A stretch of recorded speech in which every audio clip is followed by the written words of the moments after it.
Guam is not like any other island. It should be, from the looks of it, a peaceful green paradise in the vast blue of the Pacific. But something happened here that changed this place forever. Guam was invaded by awful little creatures, millions of them. Ecologists can't catch a break in this place. One time they had a cool island get-together. People roasted a whole pig over a fire, laughing and talking. But when everyone stepped away for just a moment, something else decided to crash the party. When they returned, they saw it, a thick snake wrapped around the roast pig. Its eyes shimmered under the fading firelight, scales reflecting the embers. It was eating, swallowing the chunks of pork whole. A brown tree snake. This creature wasn't supposed to be here in the first place. It's an invasive species. It crept onto a cargo ship back in the 1940s, and in the years that followed, it couldn't stop bothering the island's true inhabitants, the birds. Guam was once a paradise of chirping, singing life. Its forests were home to 12 species of birds, so the air was always filled with beautiful whistles and calls. That is, until the snakes came. They slithered through the trees, finding nests, devouring eggs, and wiping out entire generations before they could even hatch. And in just 40 years, the jungle fell silent. Out of the 12 bird species, 10 are completely extinct. The last 2 are barely clinging on. The Guam kingfisher is a funny bird with a cute long beak. It was only saved by a last-minute effort to capture a few survivors. It went extinct in the wild, but ecologists managed to keep them in zoos for decades. And thankfully, there is great news. This year, things have improved for these guys, and now scientists released a handful of them in the jungles about 3,600 miles away. Another barely saved species is a Guam rail, also called coco by the locals. The poor thing can't even fly, a ground bird completely defenseless. Thankfully, people relocated these guys on other islands and helped them make it. But the true horror of the brown tree snake wasn't just its hunger, it was its stubbornness. Now, most predators only eat what they need, but brown tree snakes? They stop at nothing. These guys have zero chill. They'll go for animals that are too big for them to swallow. They'll try to eat random stuff like trash. And if they realize that they literally took a bigger chunk than they could bite, they'll just leave the leftovers to rot. It's horrifying. When researchers were trying to understand why the birds were disappearing suddenly, they gave them tiny radio transmitters to track their movements. But every time scientists went to check on tagged birds, they kept finding the tracking signals inside the snakes, or in bodies left by the snakes. Oh, and now these snakes have nothing to eat. Millions of them. You'd think they'd just give up, but nope, they decided to change their diet. Rats, lizards, garbage, each other. Yep, these guys aren't picky. What's even crazier is that it was just the beginning. Birds aren't just there to sing pretty songs. They eat things like bugs and help keep nature in balance. And when they disappear, you can tell because something starts taking their place. Spiders. Guam's spider population absolutely exploded. The place is drowning in silky webs and creepy little legs. Especially the banana spiders. Giant golden-bellied creatures that build sprawling webs bigger than anything seen on other islands. Or the huntsman spiders, the size of a human hand. Like the name hints, they chase their prey down the island, skittering across the jungle floor, and use fangs to inject venom quickly. Tiny Argyle Road spiders are also lurking among them. These are sneaky little thieves that steal food from their much bigger neighbors. Sometimes they even eat those neighbors. And finally, the tent web spiders, whose webs are like entire cities. They create a single mass of silk where dozens, sometimes hundreds of spiders live together. Some ecologists call them condo webs, like some multi-level apartment complexes. These condo webs stretch from the ground all the way up to the jungle canopy, so the forest starts looking like a Halloween party. You can wrap into these things like a mummy. It became so common that hikers started carrying spider sticks, long branches used to sweep away the webs before they got caught in their faces and clothes. Recently, in 2012, they finally decided to count all these guys. Well, you'd never guess it. From 500 to 730 million eight-legged creatures in the jungle. The island has 40 times more of them than other places nearby, like islands of Rota, Tinian, and Saipan combined. And that's a low estimate, because some webs are not within an arm's reach. And these guys keep evolving too. The banana spiders usually weave something called a stabilimentum. It's a zigzag pattern of thick white silk woven through the web. Though scientists aren't entirely sure why they do it. Maybe it strengthens the web or makes them look bigger or scarier. The strongest theory is that it warns birds. The bright, thick pattern tells them not to fly around here because they'll ruin everything. Oh, but on Guam, you don't have to worry about the birds at all. So now they stop decorating their webs entirely. The worst part is that no one really knows how to fix this. To protect one of the species called the Micronesian starling, ecologists built nest boxes, safe enclosed spaces where the birds could raise their chicks. To make sure snakes couldn't reach them, they installed smooth metal poles beneath called baffles. The idea was simple. The poles were too wide, too slippery. The snakes wouldn't be able to climb them. Well, that was the hope. These brown tree snakes decided to lasso the poles instead of climbing them. One snake, thin as a rope, wrapped itself completely around the metal cylinder, coiling into a loop. Then it began shimmying up the pole. Scientists only discovered this in 2021. They've never seen a snake pull this one before. They literally refuse to leave the birds alone. Humans have tried everything: trapping them, building barriers, scouring the forest with flashlights at night, setting up fences. But nothing has worked, so far. There are just way too many of those guys, and they're all too smart. Now, just so you know, the U.S. spends nearly $4 million every year trying to control this disaster. But the only real success is a single tiny patch of land at Andersen Air Force Base. Scientists managed to drive down the snake population there using bait. But the truth is slowly sinking in. The snakes aren't leaving. Humans can send rockets to space, but this is too much. That also means that Guam Island will start looking entirely different soon. Guam's forests always felt mysterious and kinda creepy, even without the invaders. There's no soil, no soft place to step. Instead, it's all jagged, broken limestone. Everything is full of razor-sharp rock left behind by an ancient coral reef. It was being pushed up over millions of years. Trees force their roots into the cracks.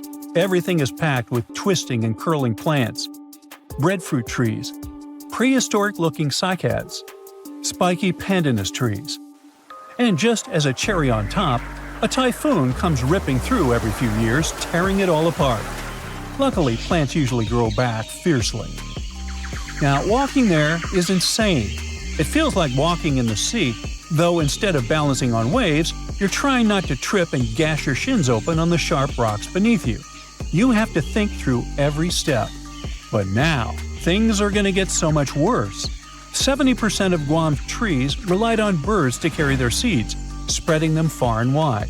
So, without the help of birds, the trees drop their fruit directly to the ground, where it sits and rots, so nothing grows. Well, perhaps the invaders' rule over Guam may last forever, and soon this place won't be friendly to tourists at all. It may become one of the worst places on Earth, if it isn't already. You're going to Ilha de Queimada Grande, one of the most dangerous islands in the world.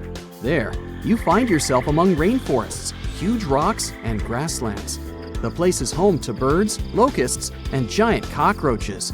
But there's one more animal, and because of it, the island got its notorious reputation. Snakes live there, and a lot of them. So many that the place is also known as Snake Island. Will you survive there? Located just 20 miles away from the coast of Brazil, the island has an area of 43 hectares, or over 100 acres. It probably got cut off from the mainland after the last ice age. The snakes were also separated from most other animal species. They didn't have competitors and had an unlimited source of food.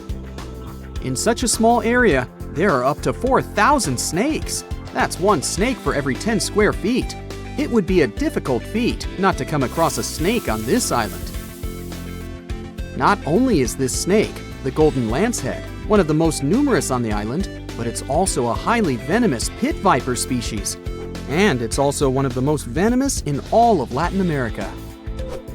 Its venom is so potent due to the isolation of the species, with only birds sharing the land with them. To catch these birds, the snake's venom needed to become extra strong. And indeed, since they got separated from their distant relatives, their venom has become up to 5 times more powerful. Most of the time, these snakes hide in the trees or amongst leaves on the ground. If you find yourself stranded here, you'll want to keep yourself a safe distance away. Snakes mainly use their sense of smell and rely on vibrations. If you get too close to one, either stand still or slowly walk away. If you make too many vibrations, this will make them feel threatened, causing them to strike. If you spot them a safe distance away, or if you're walking toward tall grass, stamp your feet a couple of times. This will notify snakes of your presence. They won't risk taking down prey larger than they are and will likely slither away. Carrying a stick is always a good idea, just in case you happen to come across a snake accidentally.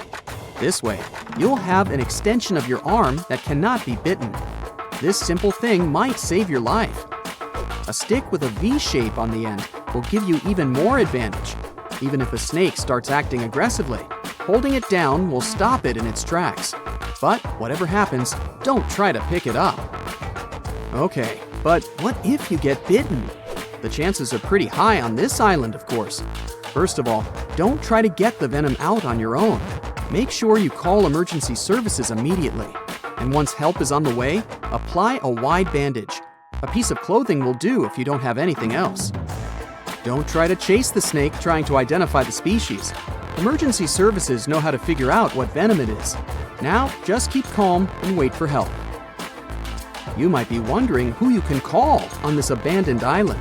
Well, since it's strictly prohibited to visit this place, there are signs advising to stay away all over the island, along with a number you can call if you run into trouble. Let's say you've successfully avoided getting bitten. The next thing to consider is what you can eat there. Snake Island was previously known as Ilha de Queimada Grande, where queimada is Portuguese for forest being lit up, or forest fire. The reason for that was the fact that the entire island was deliberately set on fire to make room for a banana plantation. Unfortunately, the banana business didn't turn out to be a success, probably because farmers got sick and tired of snakes. But some banana trees still thrive today, and they can provide you with some much-needed nutrients. You'll also want some protein in your diet throughout your stay. Luckily, along with the snakes trapped on the island, there are also cockroaches. These giant prehistoric-looking roaches come out at night to feed on plants. Get that barbecue started and enjoy the rare delicacy this island provides. A great way to survive on the island is to avoid it altogether. If by chance you happen to be sailing past, keep in mind that this place was once connected to the mainland. Rocks beneath the waves are very likely to damage the bottom of your boat if you get too close. Make sure you keep an appropriate distance when traveling past.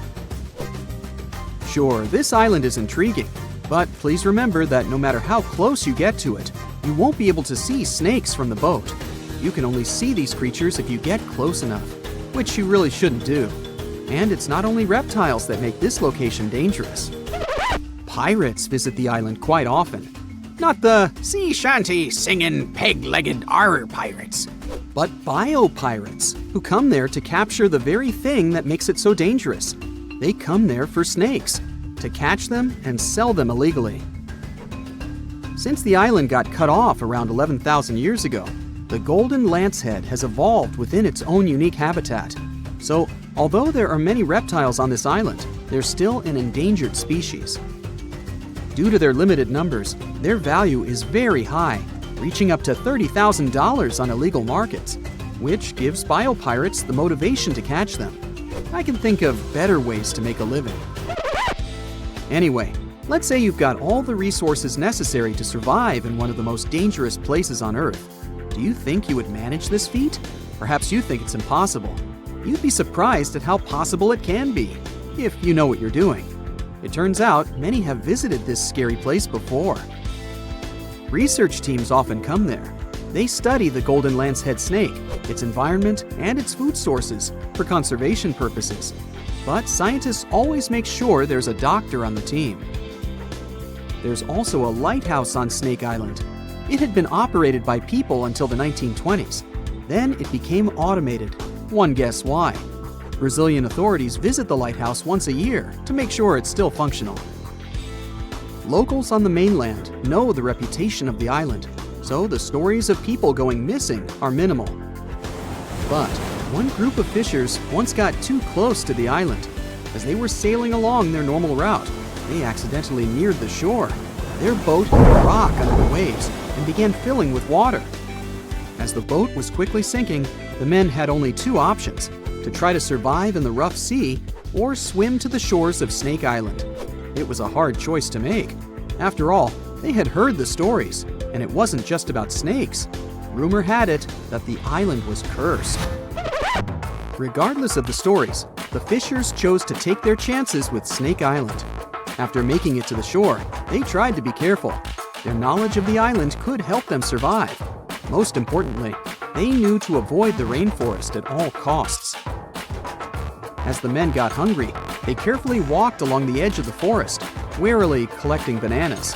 They were mostly sitting, waiting, and conserving their energy. They could only drink water when it rained. It was just enough to sustain them. They slept on the beach, unprotected from the elements and weather. And all the time, they were so close to the comfort of the lighthouse or caves. They were probably overly cautious, but it was either enduring some discomfort or risking their lives for a dry bed. They didn't yield to the temptation. They managed to survive for 3 days without being bitten by a snake. After that, a passing boat finally rescued them. So, now you know, anything is possible. How heavy is the largest living snake? How can a snake eat a whale? Get ready, I'm about to answer these questions. Before the last ice age, giant mammals like mammoths ruled the world. The modern animal kingdom we're familiar with was shaped around 55 million years ago. I mean, there were still 1,000-pound bear dogs living from Asia to America. But modern whales, for instance, began to appear later. I'm saying modern whales because, surprise, surprise, whales weren't always fully aquatic. The ancestors of the ocean's biggest animals once walked on dry land. They had 4 legs and lived on the coast. Now, I want to introduce you to a snake that used to eat these whales, the Paleophis, a genus of a marine snake. Scientists say it's hard to understand how big the Paleophis was due to its fragmentary fossil record. They assumed that it could have reached up to 40 feet long. Its fossils were found in different parts of the world, from England to Morocco and Virginia, USA. The Paleophis is extinct now, and sea snakes today are only about a quarter of the size this majestic creature used to be.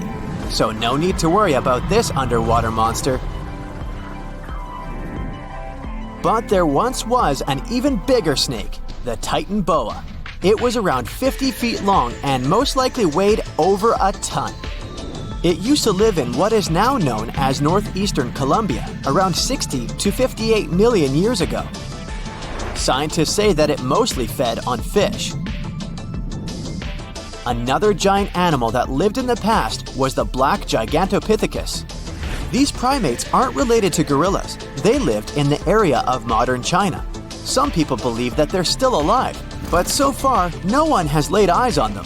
Some people even go further and say that the stories of Bigfoot or Yeti are based on these animals. This rodent became extinct about 2 million years ago. Its main habitat was South America, more specifically, Uruguay.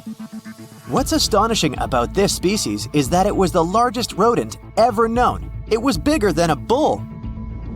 Scientists believe that it weighed up to 1,000 pounds. A distant relative of this rodent is still alive today. It's called the pacarana. It's a rare animal that lives in South America. It weighs up to 33 pounds and measures up to 31 inches, not including its cute and fluffy tail. The Arthropleura was an insect that lived in prehistoric times. Imagine a giant millipede measuring up to 8 feet in length. Here you go. It was one of the largest land animals of its era, about 315 million years ago. The Arthropleura's shell was covered with tough plates. These plates were there to protect the creature from damage. Most of the time, it burrowed into the ground to avoid becoming some other animal's dinner. Meet the megalodon. Millions of years ago, this shark lived in the ocean and ate other marine creatures. It had wide teeth, and its jaws were so powerful that the animal could finish off its prey with the force of its bite. It was one of the largest sharks to ever exist. Yet, this predator also went extinct. Scientists don't really know the reason. This made me wonder why animals were so big in the past. Nowadays, smaller creatures flee or hide from predators. But apparently, it wasn't like this before. Many centuries ago, animals didn't just run or hide, they fought back. Research suggests that this behavior may have been the most important motivation for prey to grow bigger. A study compared the skulls of ancient animals to those of their modern peers. The skulls of predatory animals have become shorter and narrower, while the skulls of the animals they hunted have become longer and broader. This means that predators learned to become experts in hunting, while prey worked on developing their defense skills.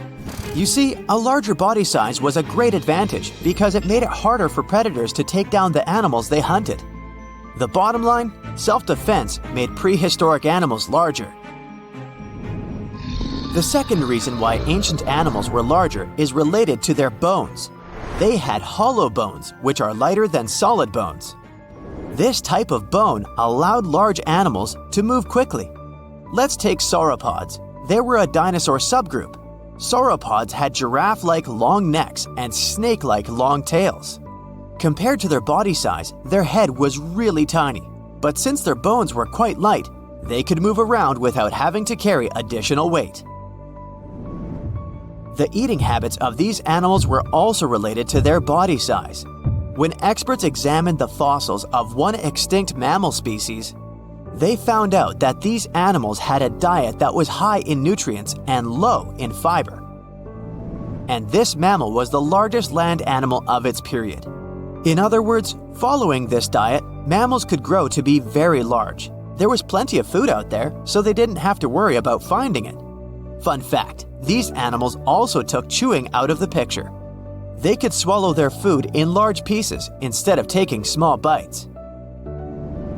Environmental conditions also played an important role in the evolution of larger animals in prehistoric times. Those animals tended to live in warm, moist climates that provided them with a lot of food. They didn't have to compete for food sources. Researchers believe that because of these conditions, natural selection worked in a certain way. I mean, body size was more important than such traits as agility and speed. Oh, and did you know that large animals tend to produce more carbon dioxide? And ultimately, a bigger volume of carbon dioxide increases the amount of vegetation in the animal's habitat. As for the abundance of oxygen in the atmosphere at that time, it could be another vital element for some animals' growth. A good but scary example of an animal that benefited from the high levels of oxygen can be the cockroach of the Paleozoic era. At that time, cockroaches were the size of modern house cats. Now this one would give me the chills if I ever faced it. Ugh. What about today? Well, there are over 3,000 species of snakes on Earth. The smallest snake in the world is the Barbados thread snake. It's only around 4 inches long when fully grown, and the largest one? It's the reticulated python. This snake reaches around 20 feet in length. The longest python was discovered in 1912. It measured 32 feet long. As for the largest and heaviest reticulated python, it was named Medusa.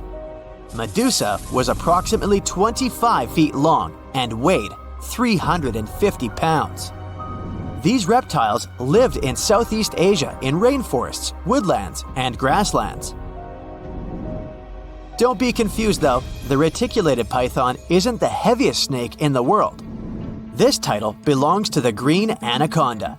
It weighs approximately 500 pounds. Green anacondas are found in South America and Trinidad in damp, humid areas.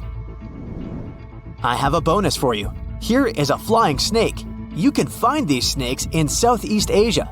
They don't fly like birds, of course, but they do use the power of flight.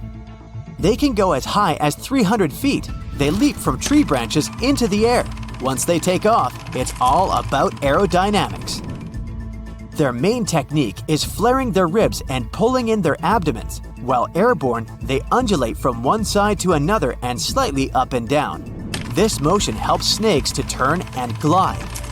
Why bother with all this if they can just crawl in an old-school way? Scientists aren't sure, but they believe it might be related to escaping from predators. This way, they move from one tree to another without having to get down to the ground. Every now and then, people discover fossils of animals that lived millions of years ago. These ancient discoveries continue to capture our imagination. Which of these animals would you like to see alive? Something exciting and kinda unexpected popped out among the rocks of the Ica Valley in Peru. The bones of a really old whale that lived almost 40 million years ago. At first, no one was really impressed because the bones they found were big and weirdly shaped, so people just thought they were looking at giant boulders. I mean, that's cool too, but things got way better when they realized those were the remains of a very large ancient animal that roamed along the coast of ancient Peru. Plus, it was probably the heaviest creature that ever lived. Sorry, blue whale, I know you worked hard to get to the top. The length of over 100 feet and weight of more than 200 tons brought you the status of the biggest animal on our planet. But it seems you've held the title long enough. Time to hand it over to our next candidate, and that one's really gigantic. This ocean beast was probably shorter than the blue whale, but heavier, with a weight that could be between 93 tons and 370 tons. If it's closer to the higher number, it'll make Paracetus the biggest animal ever known to have lived on Earth. And it seems its weight was the result of having extremely thick, dense bones. You can see such bones today in manatees or some other early whales. Dense bones are a great tool for such marine mammals. This feature makes them heavy and allows them to stay submerged most of the time. But at the same time, if their body was too heavy, they would end up sinking all the time, and they would waste too much energy to move back up to the surface. So, to avoid sinking, marine mammals need to have enough lighter tissues, like muscles and fat, to help them float in the water without using too much energy. Now, scientists didn't have the whole skeleton, which makes it hard to tell how big the animal was. But they used the ratio of the heavy bones to the lighter tissues in other marine mammals to estimate the overall weight of this giant ancient whale. Experts found these fossils about 13 years ago and spent the next decade freeing the whale from the rock. Its anatomy and age showed this whale was a cousin of Basilosaurus, a whale that had a long snout full of sharp teeth, and a sleek body similar to that of an eel. Even if Paracetus wasn't bigger than the blue whale, it was still a giant that ruled the ocean depths. Unlike modern whales, there's a possibility that this ancient fellow was a predator that liked to go after bigger prey. And this also changes how we see the history of whales. Scientists used to think these magnificent creatures became really big about 5 million years ago when they started eating lots of small creatures. But here's the proof that giant whales existed even before that. But it's still unclear how this whale managed to find enough food to sustain its enormous body. Plus, it's still hard to tell what exactly this ancient creature had on its menu. It was pretty large and not such a fast swimmer, so it's possible it searched for food in shallow waters. Then it probably ate crustaceans, clams, or some other small animals hiding in the sand. One theory says it was a scavenger, which basically means it munched on remains of everything that would come its way. It's not so unusual to find marine animals in deserts. Many of these regions used to be covered with water anyway. The Sahara in Africa is a perfect example. About 50 to 100 million years ago, this was not a dry desert, but a shallow saltwater body called the Trans-Saharan Seaway. The land is not wet there anymore, of course, but people who lived in that area knew about it because they used to find old shells across the desert. The sea was about 164 feet deep. That sounds enough for a nice swim. Some would say this area looked like modern Puerto Rico, with lots of sun and shallow water. Mangrove forests were a common thing as well as seafloors covered with mollusks, like snails and clams. The marine sediment that was left behind after the sea had dried up is full of different fossils. And the animal that lived in that ancient underwater world didn't look friendly. Plus, they were much bigger than their relatives from modern times, so a regular-sized human would end up as a snack, not even a whole meal. Normally, when animals live on small islands, they can become much bigger than their relatives from the mainland. This is something we call island gigantism, and it happens because there are more resources or fewer predators on islands. Maybe the same thing happened in the Trans-Saharan Seaway. Even though it wasn't an actual island, the water moved in and out, which created little pockets of water. And specific conditions in these pockets might have helped animals grow bigger. So we're talking about giant sea snakes, catfish, and fish that no longer exist today. One had incredibly strong jaws, and the animal used them to eat hard things and even crush shells. Their teeth showed they were fierce predators other animals had every reason to be afraid of. They went through some changes when it came to diet, similar to some types of piranhas. And the competition to get to the top of the food chain wasn't a joke. Not when there were also such large predators as sharks, crocodiles, and ancient relatives of elephants. Sahara went through different phases.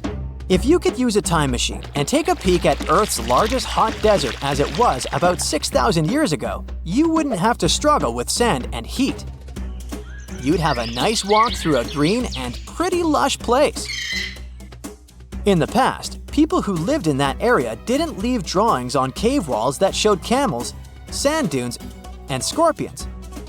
All those things you'd see in today's Sahara.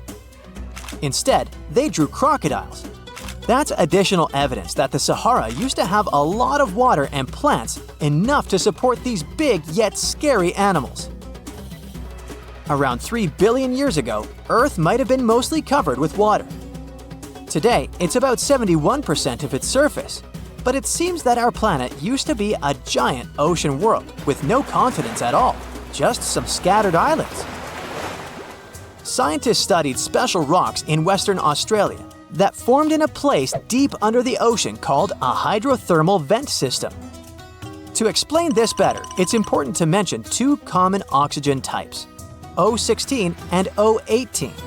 O18 is heavier because it has extra neutrons. O16 evaporates from water more easily, and as researchers studied an old ocean floor, they found a lot of O18, more than in today's oceans. This way, they realized ancient Earth had less dry land than Earth today. Australia is a good spot to conduct these studies because a long time ago, it also used to be a beautiful place with large animals and lush rainforests. But as time went by, the land became drier and Australia had more deserts formed, such as the Great Victoria Desert. Rainforest remained only on the edges of the continent. What happens with deserts across the globe is called desertification. That's when land that used to be good for growing things turns into a desert or something similar. Our planet changes over time, together with its climate. But desertification also happens because of human activities, like mining, farming, and building cities. And when land turns into a desert, it's a problem because it can't support people and animals anymore. Food doesn't grow there. There's not enough clean water, and animals lose their homes. To help with this problem, there's a plan many countries agreed to. They decided to work with farmers to take care of the land, fix damaged areas, and manage water better. All in all, to make our planet a better place for life. Today, I'm going to tell you about creatures that had unique features which allowed them to grow to incredible sizes. They were some of the most impressive animals to have ever existed on our planet. The Argentinosaurus is a genus of sauropod dinosaurs that lived approximately 97 million years ago in what is now South America.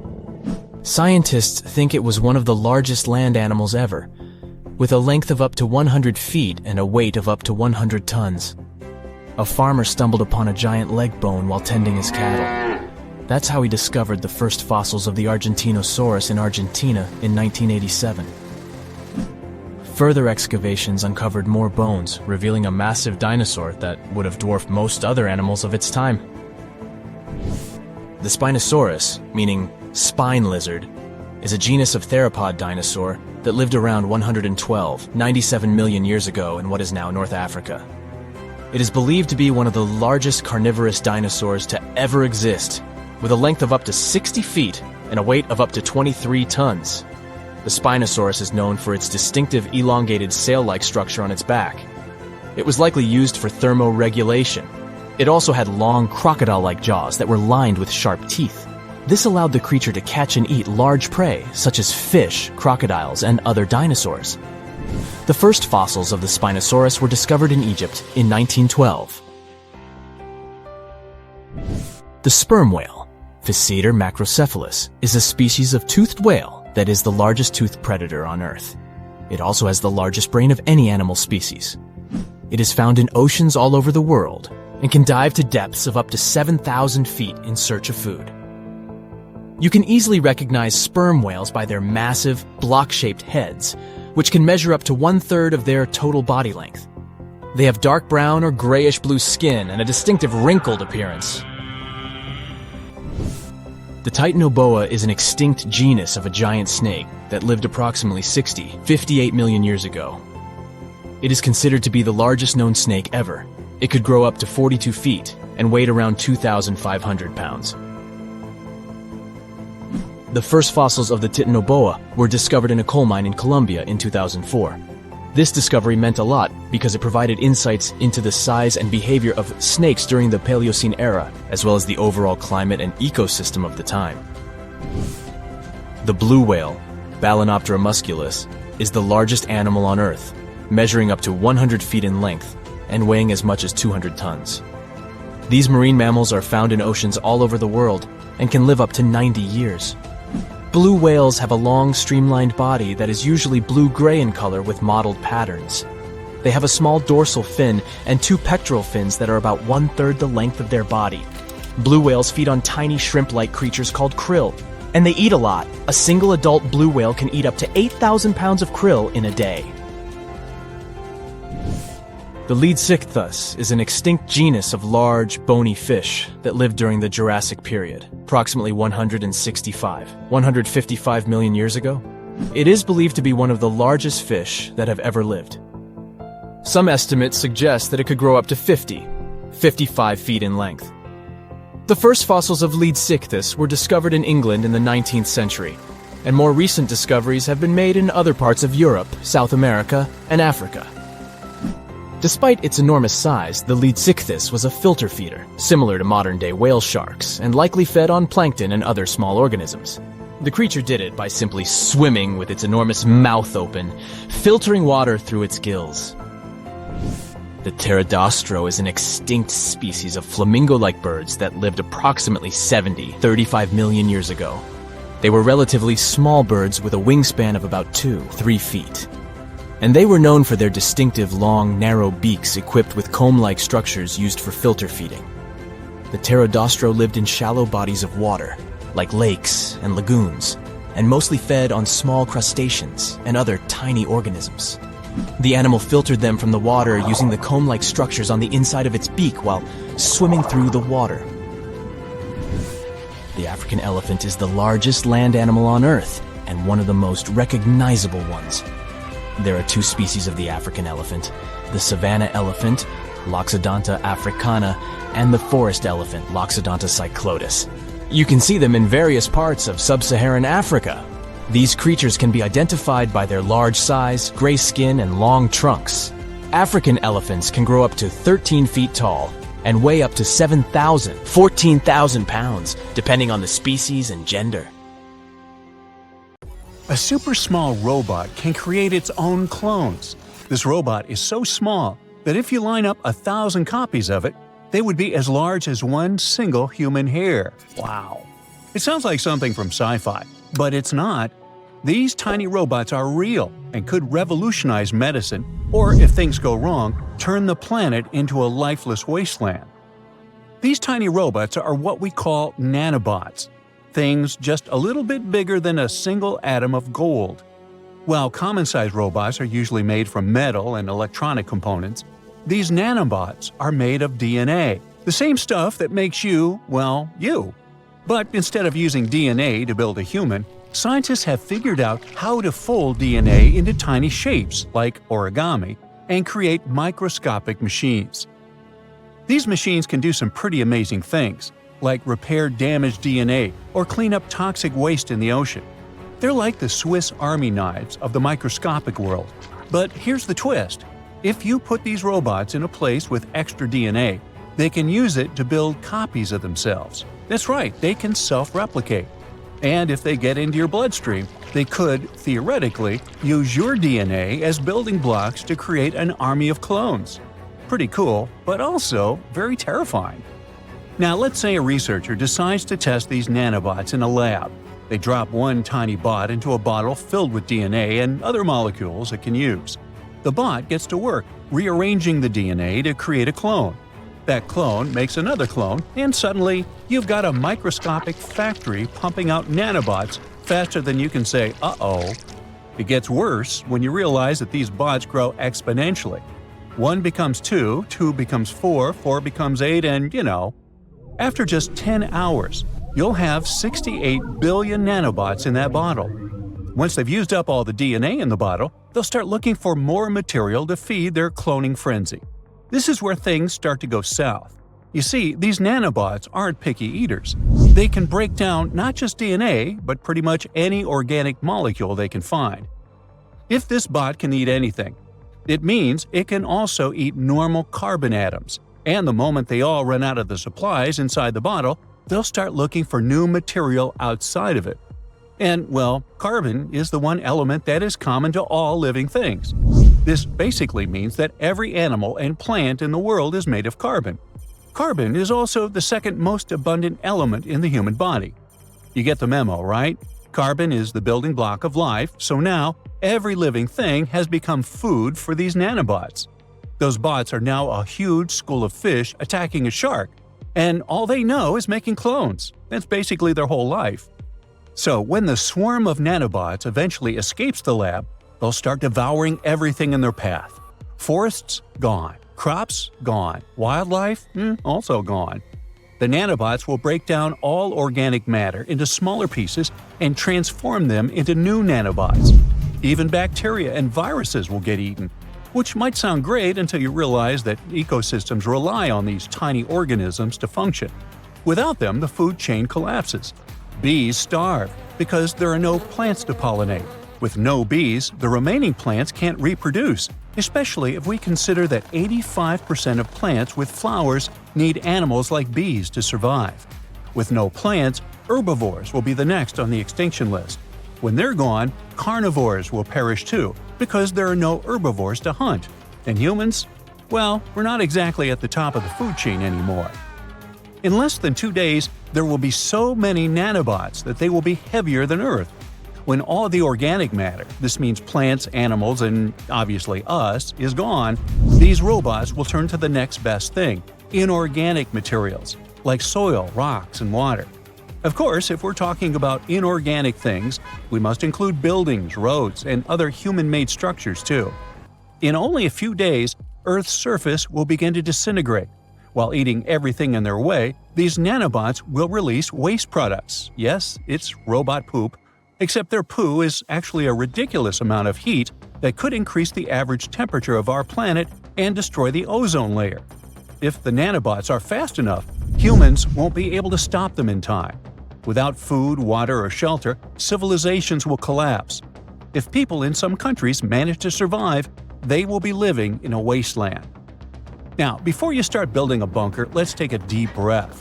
While the gray goo scenario is a fascinating thought experiment, it's not exactly realistic, at least not yet. First, these nanobots aren't fully independent. They rely on external triggers, like UV light or specific temperature changes, to function. Without human intervention, they'll just sit there like tiny useless paperweights. Second, they're picky eaters, for now. So far, these bots can only use specific parts of DNA to build clones. They can't just chow down on any organic molecule they find, unless someone programs them to. Which brings us to the next point. It's all about intent. The gray goo scenario isn't something that could happen by accident. It would require a deliberate effort to create nanobots that are both self-replicating and capable of consuming everything in their path. And let's be honest, except for Dr. Evil, most scientists aren't in the business of destroying the world. Finally, these nanobots are not invincible. They produce waste in the form of heat and toxic gases. And if too many of them were working at once, the planet would heat up to the point where they'd literally cook themselves. And even if they could survive a ridiculously high temperature, the things they eat, plants, water, us, would not. So no food, no clones. Simple as that. Now that the doomsday scenario is out of the way, let's discuss the cool sciencey part.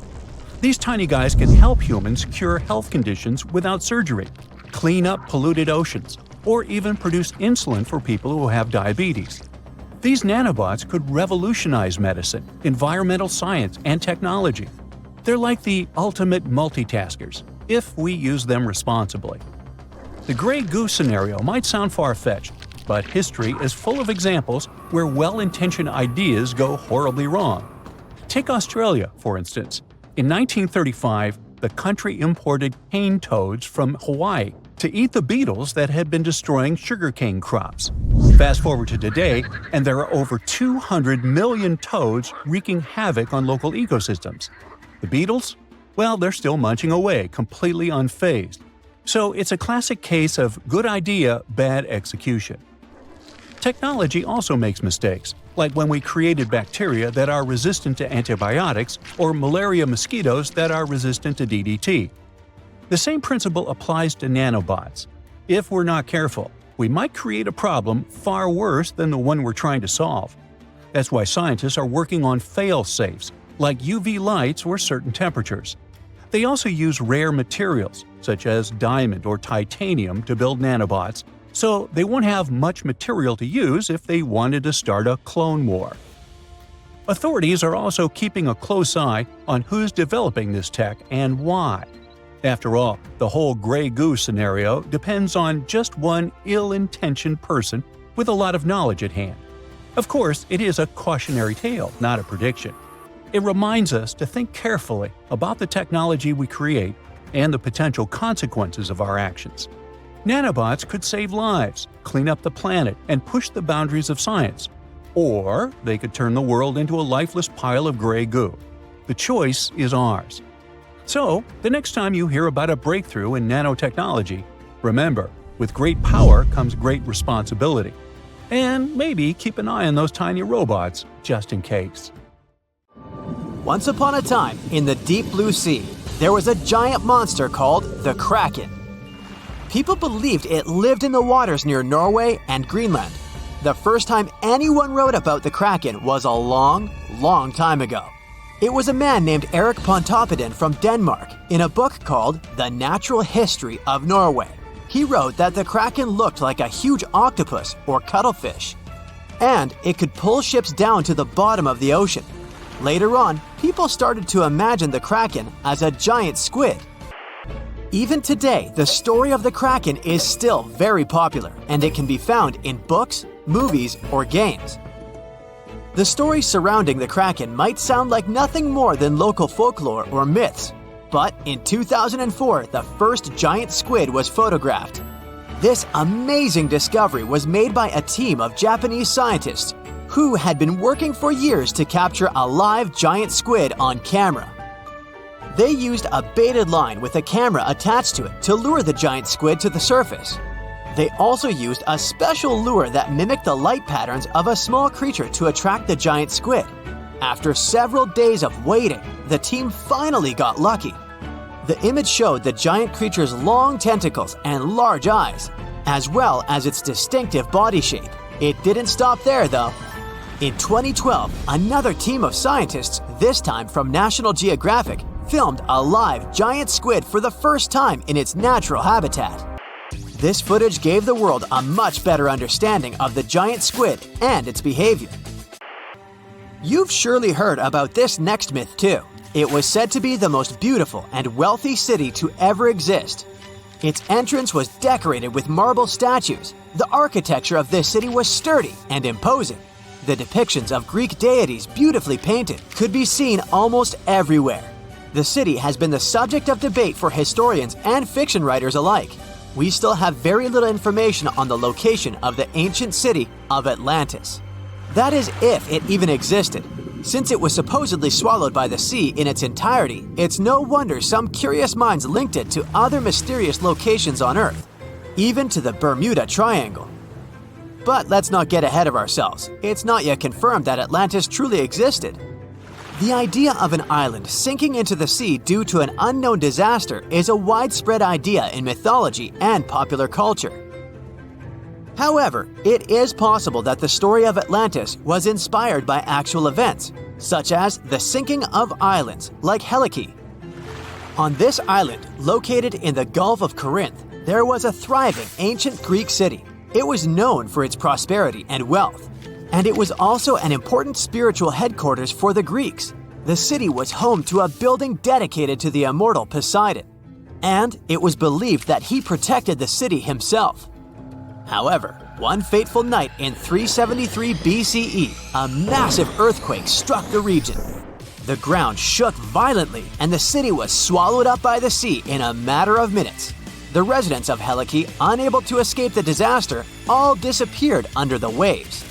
The sinking of Echolocation was a great tragedy for the ancient Greeks, and it was seen as a punishment from the higher spirits. Many believed that the city's prosperity and pride had angered them, and they had punished the city by destroying it. The city remained underwater for centuries, and it was not until the 20th century that it was rediscovered by modern archaeologists. Today, the most part of the city is still underwater. While we're on the subject of Greek myths, we have to talk about the famous city of Troy. This was a legendary city in ancient Greece. Scientists believed for years that it had been made up by writers and philosophers. According to an ancient Greek legend, the city was founded by the Trojan prince Paris, who stole Helen, the wife of King Menelaus of Sparta, and brought her back to Troy. This event sparked a huge conflict between the Greeks and the Trojans that lasted for 10 years. One of the most famous stories from the Trojan conflict is the tale of the Trojan horse, a large wooden horse that the Greeks built and left outside the city gates as a gift to the Trojans. The Trojans, believing the horse to be a symbol of peace, brought it into the city. But inside the horse, there were Greek fighters who, once inside the city, opened the gates and let the rest of the Greeks in. The Trojans had no escape this time, and they were ultimately defeated. The city was rediscovered in the 19th century in modern-day Turkey. It's located near the Scamander River. Today, this region is an archaeological site and draws a lot of tourists each year. The following myth is indeed sad, but it might have some truth to it too. It is said that years ago, the Solomon Islands in the Pacific Ocean, there lived a man that was deeply in love with his wife. The woman, however, decided to leave him for another man and moved to the nearby island of Tionamanu. Heartbroken and filled with rage, the man sought out a curse to take his revenge. He set out on a journey in a canoe, determined to bring destruction to the island where his wife had fled. Upon arriving at Tionamanu, the man planted 2 taro plants. One he kept for himself. According to the instructions, once his own plant began to sprout, disaster was supposed to strike the island. And it did. The man watched from a mountaintop as a series of waves smashed into the island, causing it to sink beneath the waves. Tionamanu was a real place, but it's not entirely clear when it disappeared. It is said that waves alone could not have washed away this small but tall volcanic island. But an undersea earthquake could have probably done it. The island was balanced on the edge of an unstable underwater slope. The most reasonable explanation is that a huge earthquake shook the region, which made the weak foundation collapse and caused the island to sink beneath the waves. This island-sized landslide would have pushed a lot of water out of the way, which would have created a series of massive mega tsunamis. So, although those vengeful waves could have occurred, they were most likely the result of another event. And that sad man, with his curse fulfilled, returned to the Solomon Islands with his heart still heavy after the loss of his wife. We won't leave the ocean waves just yet, but we're heading over to Hawaii. A legend has it that once upon a time, there was a Hawaiian higher spirit named Pele. She was the protector of volcanic fire and was said to have arrived at the islands to flee from her older sister. To conceal herself, Pele hid in various hideaways on each of the islands until she finally concealed herself in a pit at Kilauea. This is why, according to the legend, Kilauea is known as Hawaii's active volcanic center today. The story may be visually stunning, but in reality, volcanism is caused by the superheated mantle that triggers a lot of melting beneath the surface of our planet.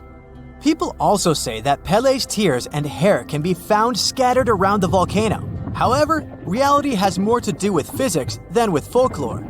When lava cools rapidly, particularly when it gets quenched in water or a small amount of it flies through the air, it turns into volcanic glass. When it stretches and cools down, it can sometimes form tear-shaped droplets, or it can get stretched so thin that it begins to look like strands of hair. We know today that Hawaii is a volcanic region known for its fire mountains, with huge streams of lava shooting up from active vents. It's no wonder it became an ideal origin place for the story of two sisters and their sibling rivalry. Life on a high oxygen planet would be a wild and crazy ride. Imagine taking a deep breath and feeling like you just downed a shot of espresso. The sky is a deep shade of blue, and the trees around you are gigantic, lush and green, growing at a rapid pace. Daily exercise now becomes a breeze. With all that extra oxygen, you'd be able to run faster, jump higher, and lift heavier weights. Your morning run is basically effortless, and you notice that everything seems to move faster and with more energy. But you'd also have to watch out for the wildlife. The animals around you would be simply huge, and they'd move with a heightened speed and agility. Imagine getting chased by a cheetah that's hopped up on oxygen. It'd be like running from a Ferrari with legs. But how is this even possible? And how would high levels of oxygen affect the evolution of the planet and our life in general?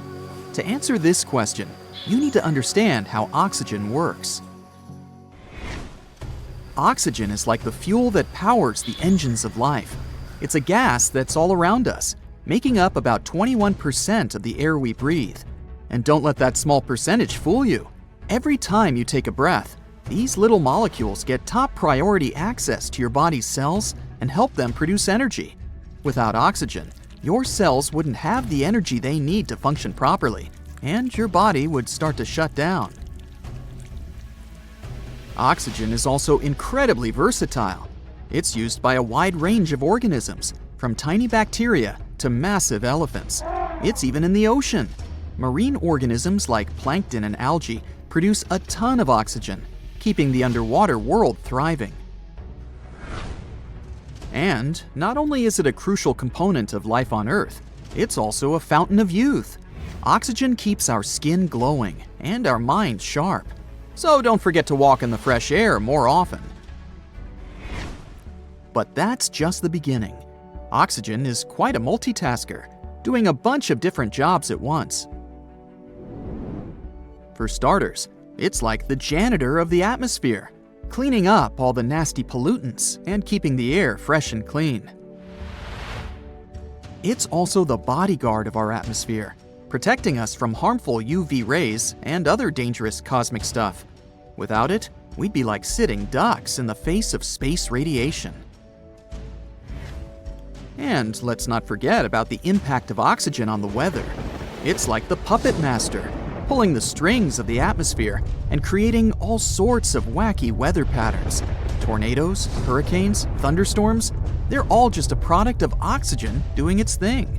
And sure, these things are incredibly dangerous, but they also help redistribute nutrients and organic matter by lifting and transporting soil, leaves, and other debris to new areas.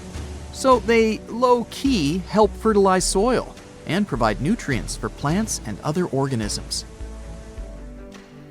As you can see, the little oxygen molecules are working hard to keep everything in check. So what would happen if we suddenly raise the levels up to 30, 40, even 50%?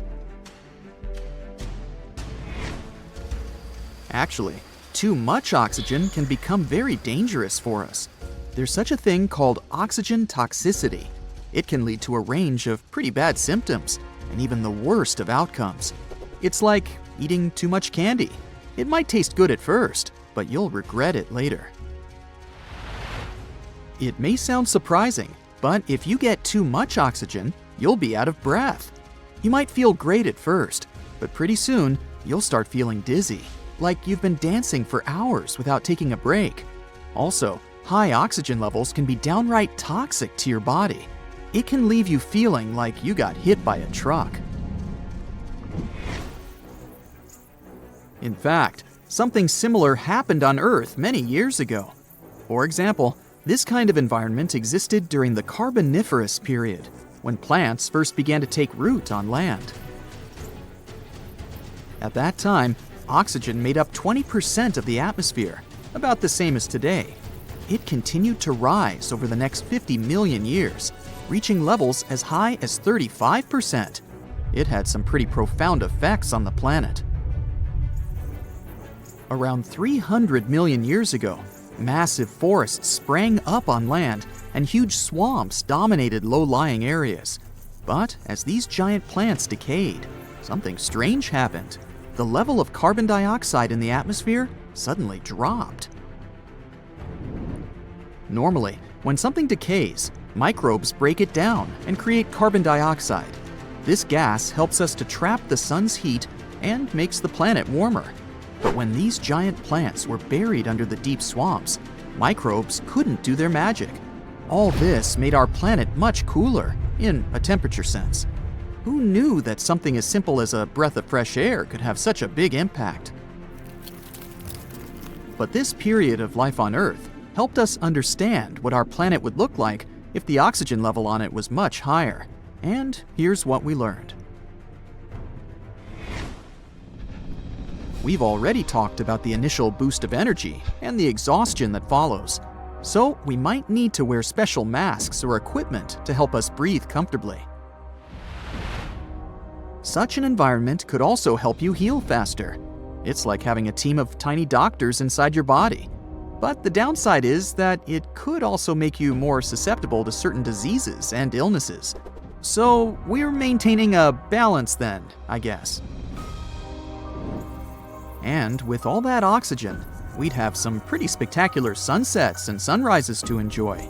The extra oxygen in the atmosphere would scatter light in new and interesting ways, creating breathtaking displays of color in the sky. And it's not just humans that would be affected. Plants and animals can also experience some wacky effects. Plants might grow like they're on steroids, reaching towering heights, like the beanstalk from that fairy tale. Imagine how much food we'd be able to harvest. Giant trees and crops could provide us with more sustenance than we've ever had. And animals might experience some crazy mutations. The oxygen-loving species, like insects and arachnids, would be the winners of this situation. They would simply thrive in such a world, growing bigger and stronger than ever before. So if you've ever been terrified of a giant spider that you found in the house, just imagine what it would be like if it were 5 times bigger. But for species that have adapted to lower oxygen levels, things don't look that great. Mammals, for example, would have a pretty tough time. This could lead to a shift in the balance of power among different species, with some thriving and others struggling to survive. Overall, we could see some seriously cool adaptations, like birds developing the ability to fly higher than ever before. Dealing with huge animals could be both exciting and challenging. We'd probably have to build stronger shelters and try to stay out of their way. All this could also lead to increased natural disasters, as well as damage to ecosystems and wildlife. Fires would ignite quickly and burn fiercely, making wildfires a constant threat. Even a simple spark from a campfire could potentially lead to disaster. We might need to rethink our cooking and heating methods to avoid any accidents. By the way, if we lived on a planet with less oxygen, say about 15%, we would also have a hard time. For example, our bodies would have to work much harder to obtain the same amount of oxygen as they do on Earth. We would probably experience fatigue and shortness of breath much more quickly, and physical exercise would be much more challenging. We could have some problems with memory and concentration. So the amount of oxygen we have now is the most ideal. Let's appreciate it. As you can see, living on such a planet would be a real roller coaster. It would require some serious caution. But as long as we were careful, we'd be able to enjoy the benefits of all that extra oxygen in the air. Just be prepared for some wild and wacky effects along the way. Imagine a planet where every breath you take electrifies your body like a shot of espresso. The sky above you is an intense shade of blue, while colossal trees stretch towards the heavens, their vibrant green leaves growing at an astonishing rate. Daily exercise becomes a thrill like no other. With the abundance of oxygen, you become a supercharged version of yourself. Running feels effortless as you dart across the landscape, lifting weights that would normally seem impossible. It's as if the world itself is infused with a surge of energy. Everything is moving faster. The wildlife surrounding you is equally affected by this oxygen overload. Animals roam the land in majestic proportions. Their massive frames are propelled by speed and agility. Picture yourself in a pulse-pounding chase with an oxygen-charged cheetah, racing against a predator that could put a Ferrari to shame. Now you may wonder how such a wild scenario could ever be possible. Well, let's see. Oxygen is the powerful fuel that keeps life going. It makes up about 21% of the air we breathe, and every breath we take delivers these tiny molecules to our cells, giving them the energy they need to thrive. Without oxygen, our cells would struggle, and our bodies would fall apart. But that's not all. Oxygen is a superstar that works for all kinds of living things, from tiny bacteria to giant elephants. It's even important underwater, where it enriches the oceans. Amazing creatures like plankton and algae produce lots of oxygen, creating a thriving underwater world. But to fully understand the impact of high oxygen levels on the planet, prepare for a journey back in time. Recently, scientists have made an astonishing discovery. They tested rocks from two different places that were really far apart. And can you believe it? These rocks held tiny pockets of gas that showed how oxygen levels shot up by almost a third in a very short time. It was like a breath of fresh air. So they studied these rocks and found that oxygen levels back then were much higher. Imagine lush landscapes, towering forests, and gigantic swamps that stretched as far as you could see.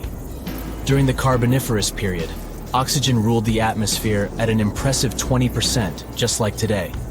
But over the next 50 million years, its levels shot up to a crazy 35%. Can you imagine what that did? As oxygen surged, something incredible happened. Huge forests grew all over the land, creating a breathtaking green world. And massive swamps took over low-lying areas, making the landscape look surreal and otherworldly. At the same time, carbon dioxide levels dropped. Normally, when things break down, microbes release carbon dioxide into the air. This gas acts like a warm blanket, trapping the sun's heat and raising temperatures.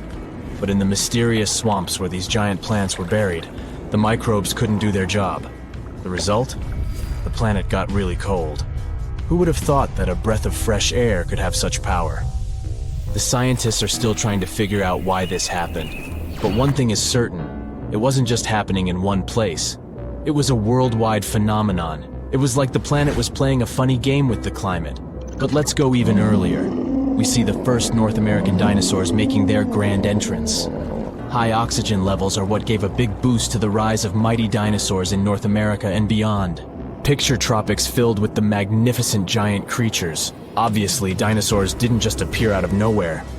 They took advantage of a changing environment that was perfect for their evolution. Oxygen levels played a huge part in this dinosaur party.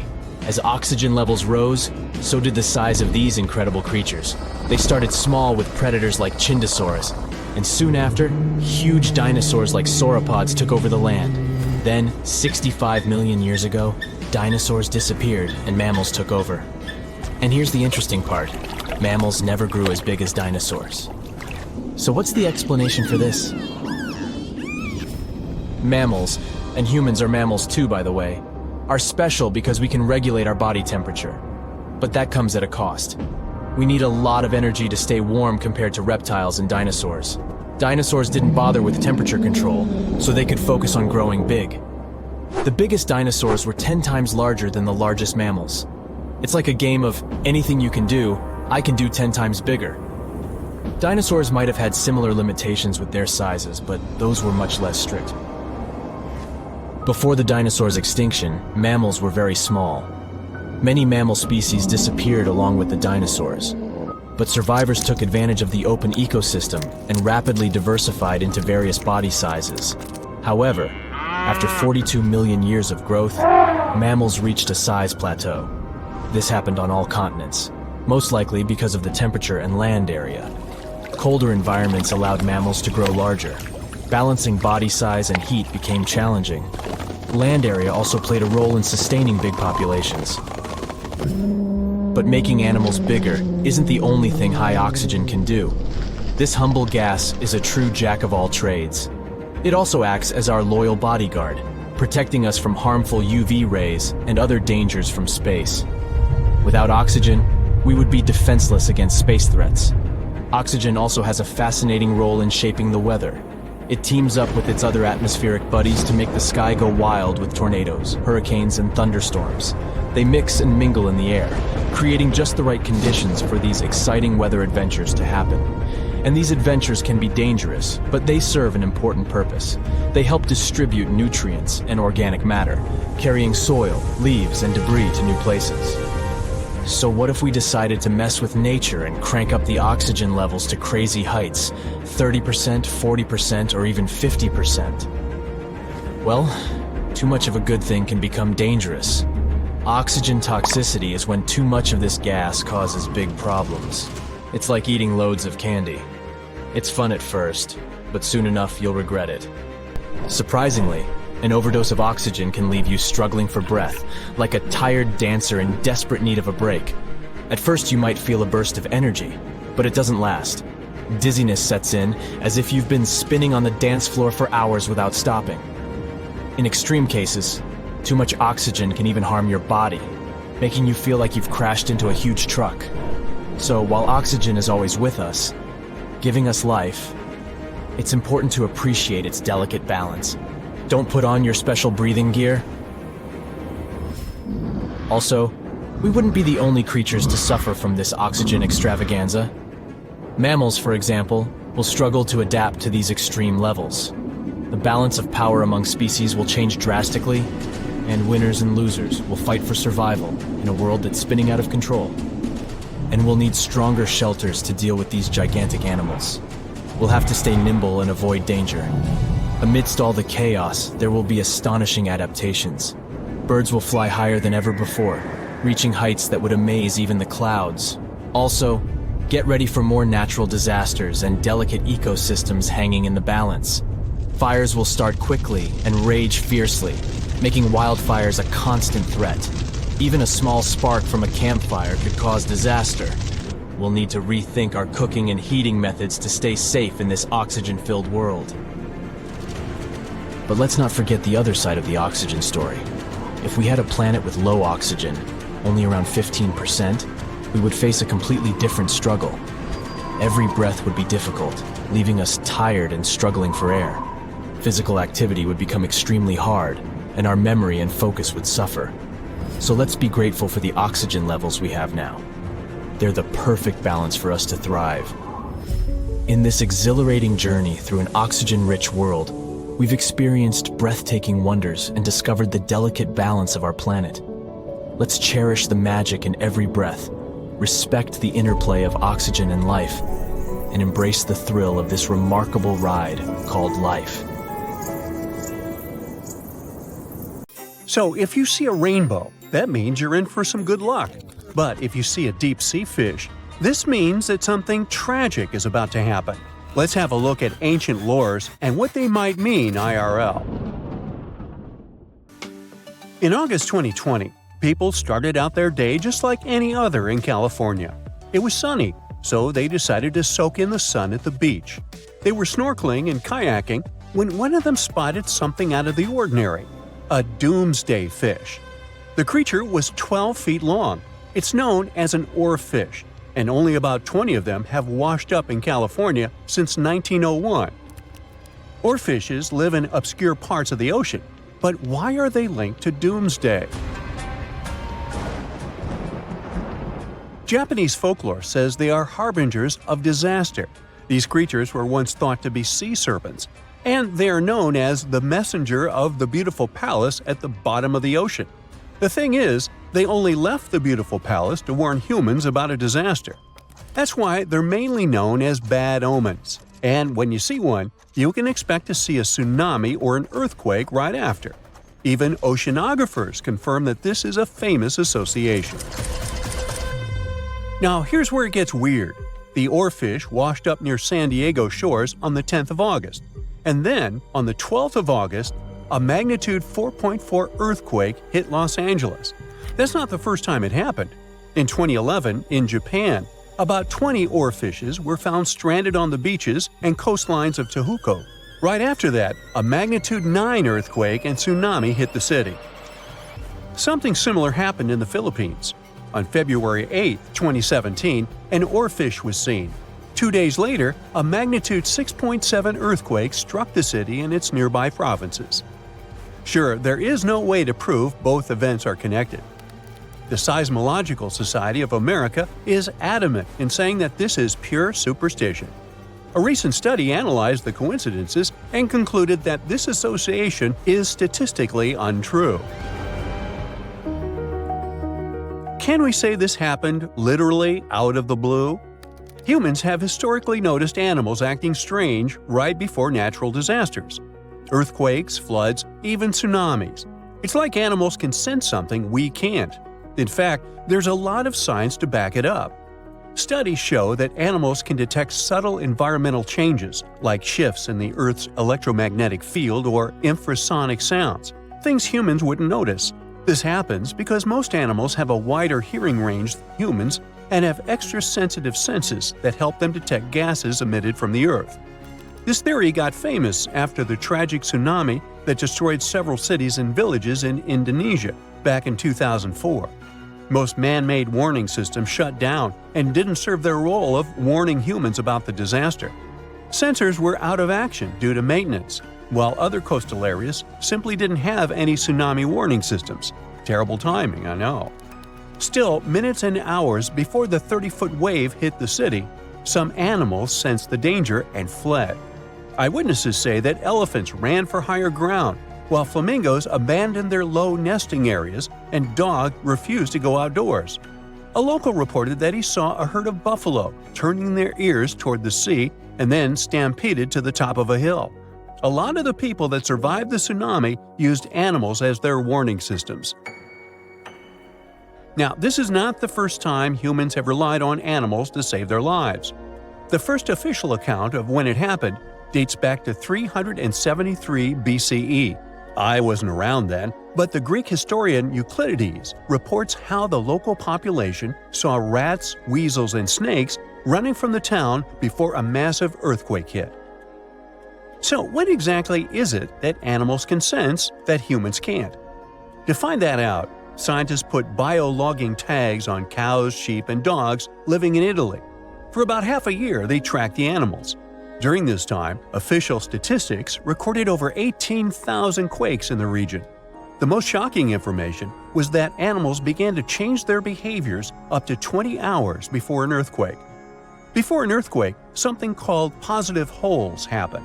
It's an electric charge that flows from the crust up to the surface of the Earth. They can change the air molecules above where they appear, and animals can pick up on them. There's also evidence that animals might sense changes in groundwater. Before earthquakes, the stress in fault lines can release radon gas, which could alter the chemistry of groundwater. Animals that rely on it might detect these changes and react. Birds are also super sensitive to shifts in the Earth's magnetic field, which can change just before a quake. Another research happened near Mount Etna. Located in Sicily, Italy, it's one of the most active volcanoes on the planet. In 2002, a massive eruption wiped out a ski lift, 2 hotels, and a series of shops located near Etna. So, over the past years, a group of researchers decided to track goats living next to Etna. Their big aha moment came in 2012, when the goats started to act erratically 6 hours before Etna started to spew lava. These researchers were able to retrospectively predict around 7 disasters over the course of 2 years, all thanks to these goats. Back in 2014, a group of scientists studying golden-winged warblers in Tennessee noticed something odd. The birds had taken a detour from their customary breeding grounds. These little birds flew 435 miles from the Cumberland Mountains, where they had just arrived after flying over 3,000 miles from South America. Right after the birds left, a series of more than 80 tornadoes struck the area, causing over $1 billion in damage. What these birds did is something scientists call an evacuation migration. They sensed the tornadoes coming from over 250 miles away. Infrasound is a big disaster giveaway. Storms and tornadoes make very strong infrasounds that can travel thousands of miles from the storm. Now, infrasounds are low-range frequencies, anything ranging below 20 Hz. With our normal set of human ears, we would never hear this. We have an average hearing that ranges from 20 Hz to 20,000 Hz. That means you can hear something like a very, very low bass note or as loud as the buzzing of a mosquito right next to your ear. An elephant's hearing range can reach below 20 Hz. This would make elephants expert at detecting disasters. Scientists also think that detecting infrasound is what helps birds dodge storms when they must cross the ocean. You see, the Pacific Ocean is known to not be at all passive. Although courageous humans venture to cross it, they're usually met with severe storms and conditions that their satellite instruments sometimes can't detect. Meanwhile, there's an ongoing project from France's National Museum of Natural History that is tracking more than 100 birds on their annual crossing over the Pacific. With the help of the International Space Station, they're trying to understand how these little creatures respond to natural hazards en route. But not everyone's convinced. Some scientists argue that while animals might be sensitive to environmental shifts, predicting disasters based on their behavior is too risky. The U.S. Geological Survey has pointed out that many reported cases of unusual animal behavior before disasters are anecdotal, meaning stories and reports, and large-scale studies have yet to prove a direct link. Although humans don't have these super capabilities of predicting disasters, we have some things that might help us. Notice this. The next time you're in a place where lightning is going to hit, your hair will give a sign. If it stands on end, this means that lightning is aimed toward your beautiful person and is about to hit you. So run, find shelter, get inside a house.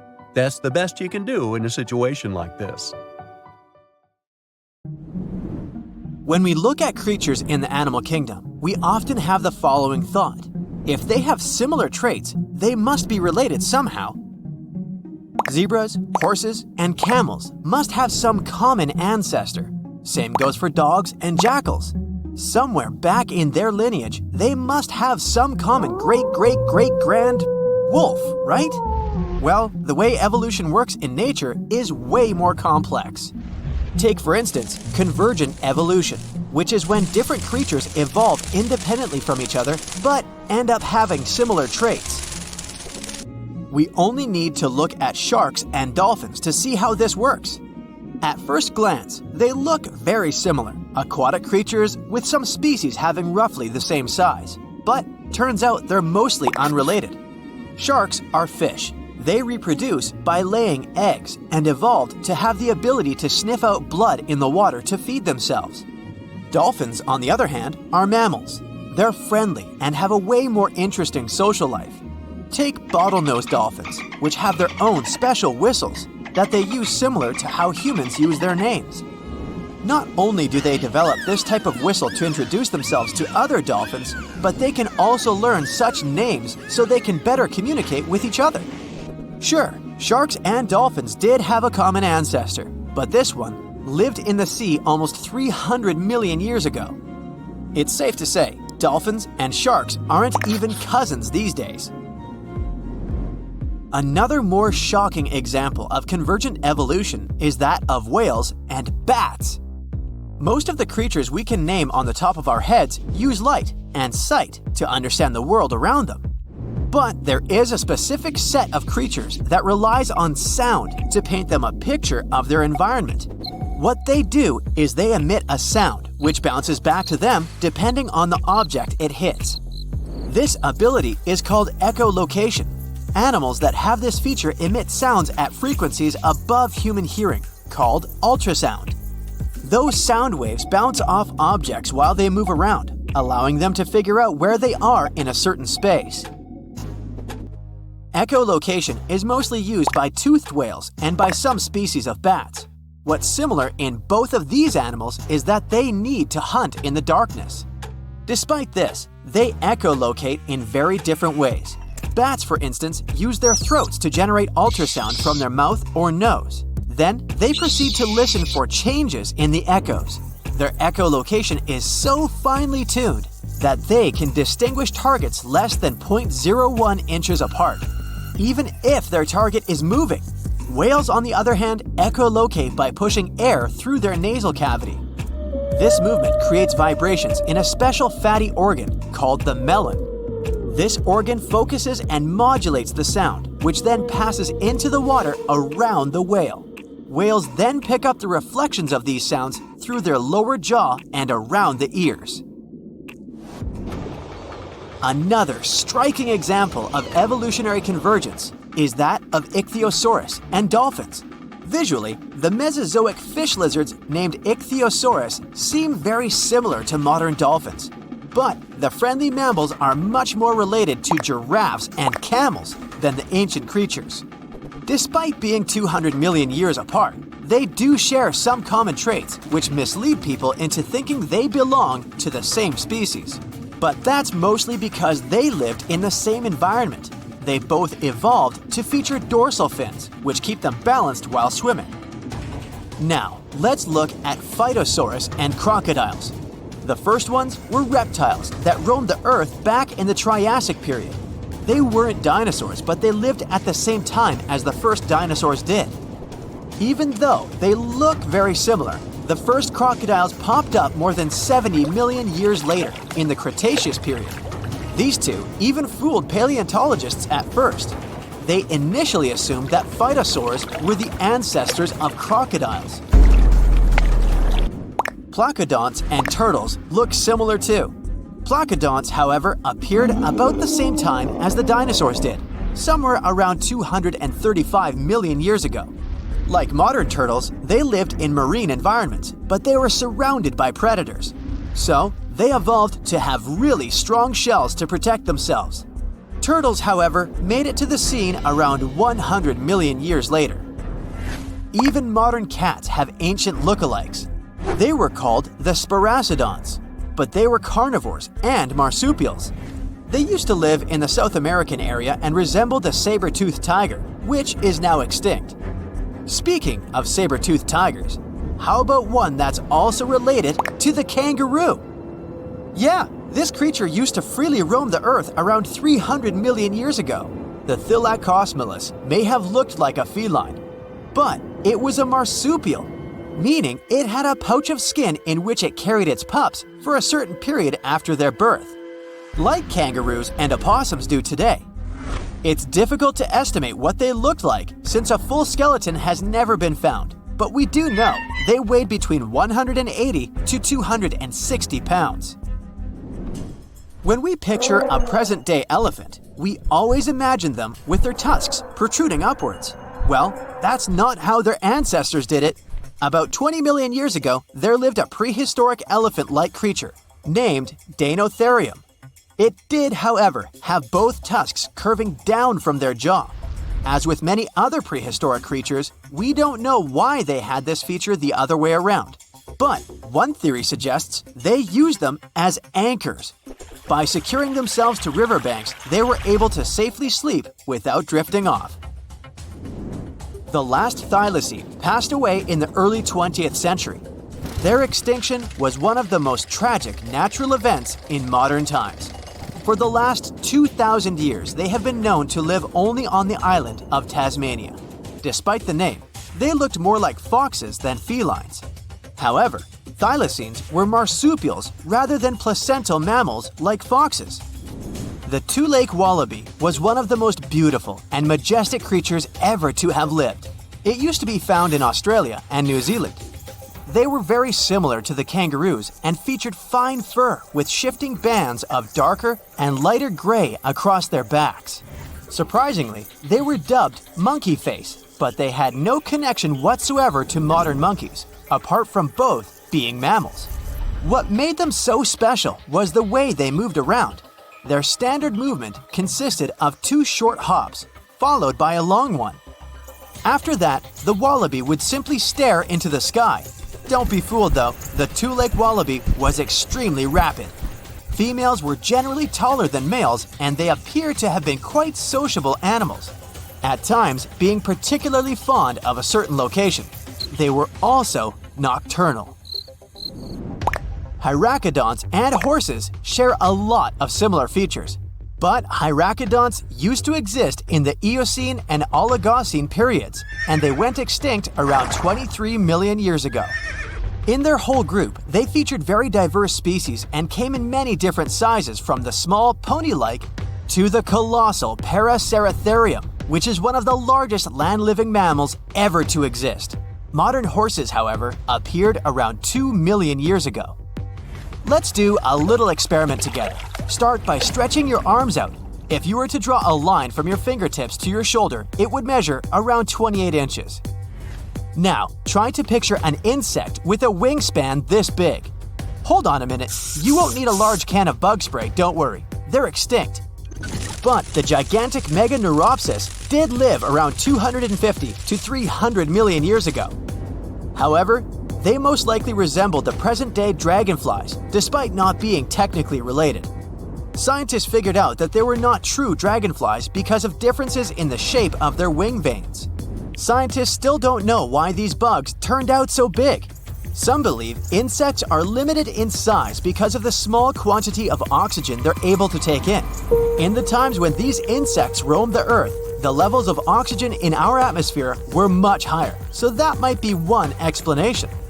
Other specialists think that they got so big because there wasn't any other predator large enough to pick them up from the ground. In July 1990, 4 Czech guys decided to go on an adventure to find the Mongolian death worm, a creature that might have inspired the monster you've seen in the movie Doom. They say it lives somewhere deep in the Gobi Desert, so they flew to Mongolia, hopped into an ATV, and hired some local guides to help them. All that to meet a creature that is up to 6 feet long, can spit acid that could melt anything, and is capable of shooting electricity at those it doesn't like. Legend says that these friendly guys spend most of their days hiding underneath the sandy dunes, but they'd like to come out during the wetter months of June and July. So the timing for a spotting was simply perfect, but the crew needed to figure out how to lure the creature. Sadly for them, no one knew what the giant worm liked to eat, so they built a thumper, which is a machine that made rhythmic pounding noises. They were hoping it would call the worm out of the ground. For 2 months, they searched the vast desert, crossing dunes and rocky plains, looking for any sign of the creature. But alas, it didn't really work out. Ivan McCurley, who was the leader of the 1990 expedition, came back to Gobi Desert again. He once tried to attract the megaworm with blasts, and the second time he used a small airplane to scout the dunes. Over the years, groups from America, Britain, and New Zealand organized big expeditions to the Gobi Desert to try and find the creature. Many others came from all around the world on their own and found nothing. The people in the West first found out about the megaworm of the Gobi Desert thanks to an American paleontologist, Roy Chapman Andrews. This brave man was probably the inspiration for Indiana Jones. In 1926, he wrote about the creature in his book. At a meeting with Mongolian leaders, Andrews heard detailed descriptions of the creature, even though none of them had ever seen it themselves. One of them described it as looking like a sausage, about 2 feet long, with no head or legs. According to him, the worm was so venomous that just touching it could instantly take your life, and it lived in the loneliest parts of the Gobi Desert. Andrews didn't think the creature was real, but he shared these stories again in another book. In May 2005, 4 friends from Great Britain who search for monsters professionally decided to try their luck. They made drawings of the worm and hired local people to hand out flyers all over the Gobi Desert. These flyers offered a reward to anyone who could give information about the worm or even bring them a specimen. They thought loud sounds that other explorers tried would scare the beast away. Some told them it likes damp conditions, so they came up with a plan to block streams of water to create wet areas that would lure the worm out. Their plan didn't work because it was too hard to build dams in the desert. They ended up using small traps, but didn't find any actual proof that the worm existed. But they did meet locals who shared interesting stories about strange creatures they had seen over 70 years. Over the years, stories of the monster spread around the world. In some of them, it's only 1 foot long. In others, it's as large as a human. It's white-gray or scaly and brown, or maybe fleshy and bright red. Someone said it resembled a snake, or maybe a caterpillar, or maybe it has wings and can fly. And some believe it could be a supernatural evil being without a body. Maybe the stories are so different, and the search operations are so fruitless, because the creature doesn't even exist. Or it could be one of many cryptids. Those creatures like Bigfoot, Yeti, the Loch Ness Monster, their existence has yet to be proven. In 1983, one scientist who was visiting the region heard that an old man had managed to catch the mysterious worm. He also learned there was a nest nearby. The scientist bravely approached the hole in the sand and put his hand inside. A giant creature dragged him in, and he was never seen again. Just kidding. He actually found a Tartar sand boa inside. It's a chunky, burrowing, non-venomous snake that has small eyes and gray-brown scales. He showed it to the locals to verify if it was the monster, and supposedly all of them said yes. Most Mongolians who know about the worm still believe it's real. Now, even though people call our supposed monster a worm, it's just what it sounds like in the English translation. Many Mongol cultures have used this word for centuries to refer to any animals they thought to be really dangerous, especially snakes, even non-venomous ones. So, it doesn't have to be a literal worm after all. Worms are soft and squishy, but a creature living in the harsh Gobi Desert would need to be tougher, more like a snake or a type of lizard without legs. Neither of these creatures can shoot electricity or spit acid like they say the death worm does. But some snakes, like cobras, can spit venom that's dangerous for people. If it were real, the creature would have a backbone, and explorers searching for it would likely find some bones or evidence left behind. And there are actually fossil remains all over the Gobi Desert. Scientists found representatives of over 80 dino groups here over the last almost 100 years. It all started with the world's first dinosaur egg nests. This discovery changed all the scientists knew about dinos. It was the first proof they laid eggs. In the following 2 years, the same expedition team unearthed over 100 dinosaurs and took them to the American Museum of Natural History, where you can still see them today. Some of them were swimming around in the Cretaceous Sea that used to be here about 71 million years ago. They resembled modern birds. The mystery of the megaworm is still unsolved, but there used to be another mystery scientists finally managed to explain. Back in the 13th century, A famous traveler, Marco Polo, not the guy from the swimming pool game, crossed the Gobi Desert. He thought he could hear mysterious noises, like the sounds of musical instruments such as drums. He wrote about it in his book and believed he might be hearing the voices of restless spirits. Scientists call these noises singing sands or booming sands. Unlike the squeaky sound you might hear when walking on a sandy beach, these desert sounds are much louder, like a musical instrument playing deep, haunting notes. Over the years, people came up with all kinds of ideas about what caused the sounds, like underground water or winds making the sand vibrate. Not all dunes can do this, and scientists wanted to figure out why. Sometimes the winds might cause a small avalanche on the side of a dune, and then you can hear the magical sound start. But this is rare. So, to study it, scientists had to help the dunes sing. They climbed to the top of a dune and slid down on their backs, using their hands and feet to push sand down. As the sand tumbled, the sound started softly and got louder. They could even feel the vibrations with their hands. So they found out that for a dune to sing, a few special things need to happen. The grains of sand must be the right shape. The dune has to be big, and the sand must be very dry, so no singing after it rains. Inside the dune, there's a hard layer of packed sand that acts like a giant speaker. This layer bounces the sound waves back and forth, makes the noise louder and louder, and creates a haunting melody that can fill the desert air. In other words, the dunes can play tunes. Yeah, sorry, I couldn't help myself with that one.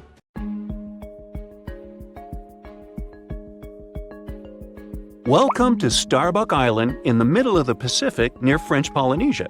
Even if the name brings to mind a strong coffee smell, you will find no frappuccino there. The island is uninhabited.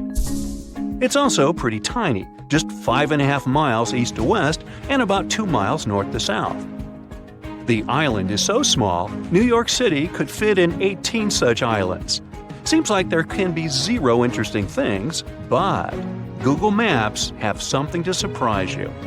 A couple of months ago, there was a viral TikTok video about a weird saucer-shaped object found on Google Maps on Starbuck Island. The video racked up over 5 million views in 2 days.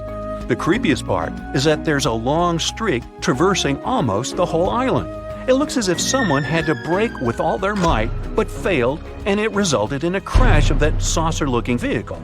Could that be another possible proof that we aren't alone in the universe, and someone tried to visit us and couldn't drive very well?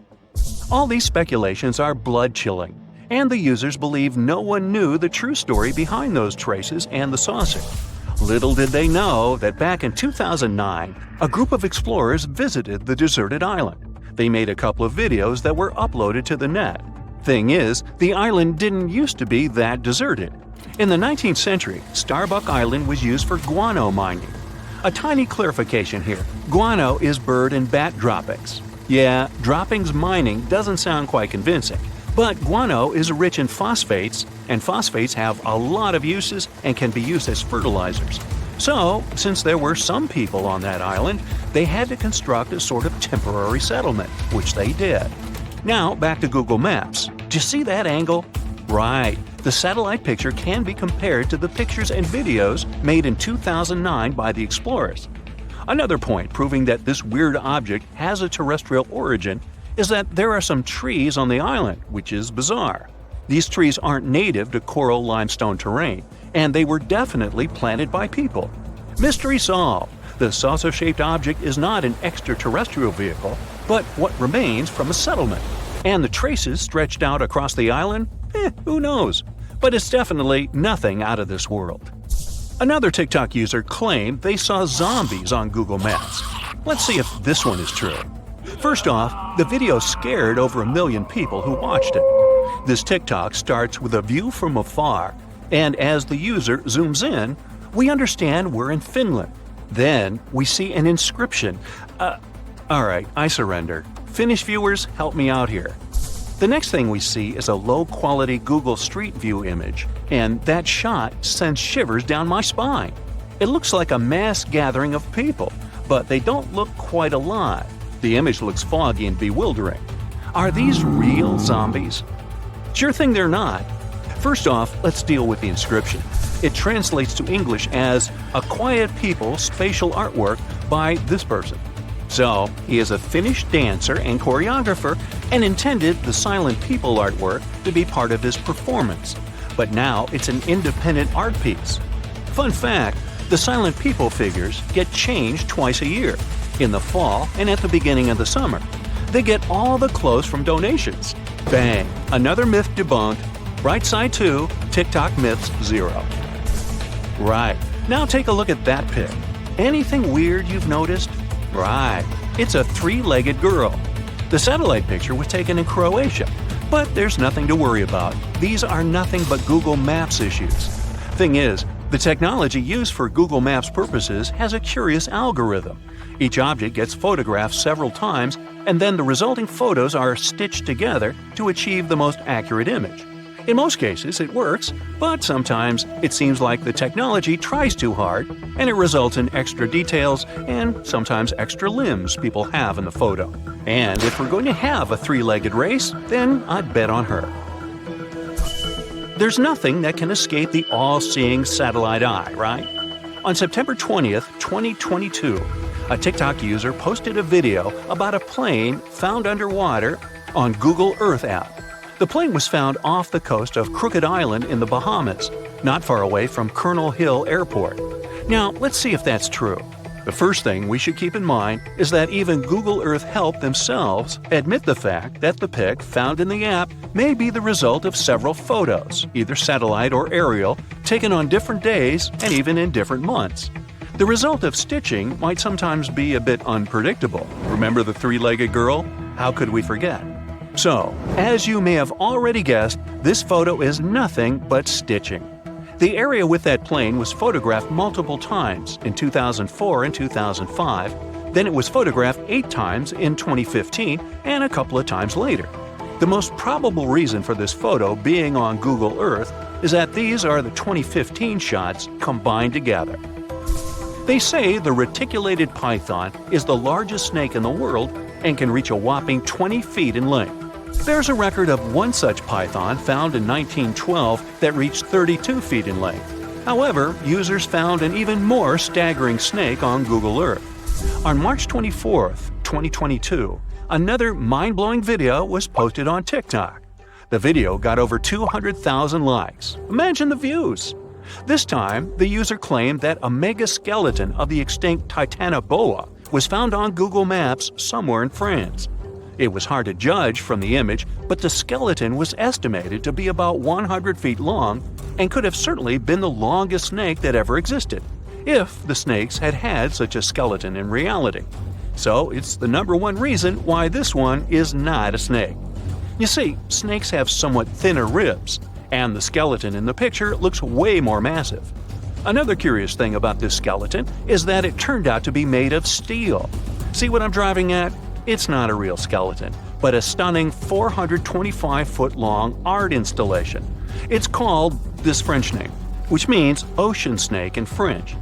The installation was created by a Chinese artist, Huang Yongping, and it's free to visit. The cool thing about this installation is that it only appears with tides, so it looks like a real archaeological excavation. Well, the artist made a monkey out of millions of users. If you ever travel to France, you can go check this extraordinary piece of art. It's located in this place, not far away from that place. Sometimes, Google Maps shows something that never existed. Meet Sandy Island. For a long time, it was believed to be located near New Caledonia in the eastern Coral Sea. It all started when Captain James Cook included it in the charts back in 1774.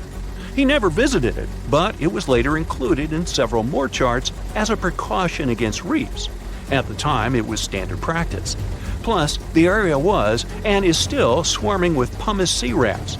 These are the masses left after an underwater volcanic eruption, so such a precaution was a necessity.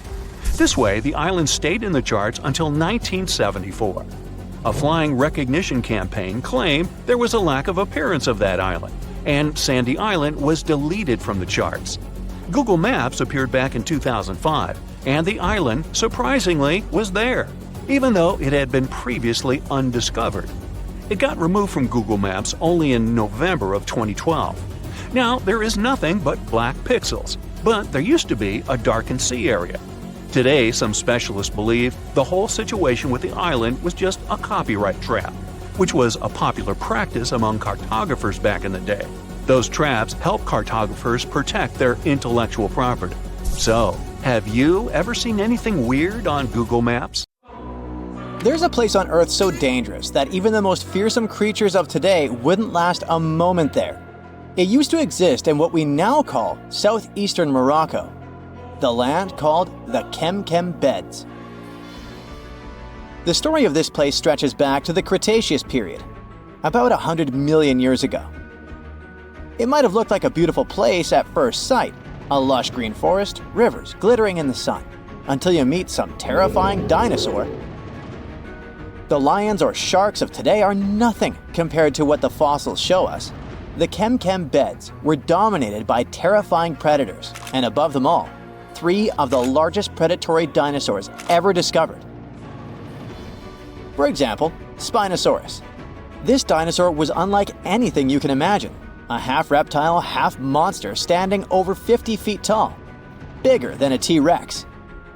This hybrid with a crocodile-like snout and a sail on its back hunted the forests. But this dino could dive into the rivers, so not even waters were safe from it. It could catch huge fish, as if plucking them from the shallows. There was also Carcharodontosaurus, a carnivore with the name that literally means shark-toothed lizard. Its razor-sharp teeth could slice through flesh with terrifying ease. This monster stood almost as tall as a house and was faster, stronger, and more aggressive than nearly anything that had ever walked the earth. There was also Deltadromedas, a raptor-like dinosaur built for speed. It was a quick-moving ninja that stalked its prey with horrifying precision. Oh, and the skies were a fun place too, with all these pterosaur creatures flying around. These guys are often mistaken for flying dinosaurs, but they were actually a different kind, more like close cousins of dinosaurs. These majestic reptiles soared above the Chem Beds and had wingspans that could stretch up to 30 feet. The fingers were feathery, with a 4th finger kinda like bats. They could glide through the air so easily thanks to their super light skeleton. But it wasn't just the dinosaurs that made the Chem Beds so horrifying. The waters also hid their own dark secrets. They were home to giant, terrifying fish and crocodile-like creatures. Their jaws were strong enough to crush bone, and they were lurking beneath the surface, waiting for anything unlucky enough to stumble into their path. One of the river creatures was Sarcosuchus, also called the super croc. Being about 40 feet long, it could easily swallow an adult human. Or better yet, it could take on a full-grown dinosaur and win. Its jaws snapped with unimaginable force, and no creature, not even Spinosaurus, was safe from it. Coelacanths could also hang out in the rivers. It was a monstrous predator that could easily swallow a huge fish whole. They had these creepy, icky fins that moved in a way similar to how human arms and legs move. And they could also kind of raise their heads like humans because of a special joint in their skull. Ew. Fun fact, we thought these monsters had gone extinct 60 million years ago, together with dinosaurs. But recently, we rediscovered them living and thriving in the Indian Ocean. Turns out they were just hiding in the deep waters. They probably didn't even notice the dinosaur asteroid or humans at all. Yay? Don't worry, over millions of years, they became basically harmless. They got 4 to 5 times smaller, even though they still weigh about 200 pounds. Just imagine what they were like back in the day. Chem waters were also home to giant lungfish and other creepy aquatic creatures. So you couldn't even drink or take a swim safely without getting bitten by something. Whew, what a place. Even turtles there were the size of cars. Imagine trying to survive in a world where creatures like this are literally everywhere. And I mean everywhere.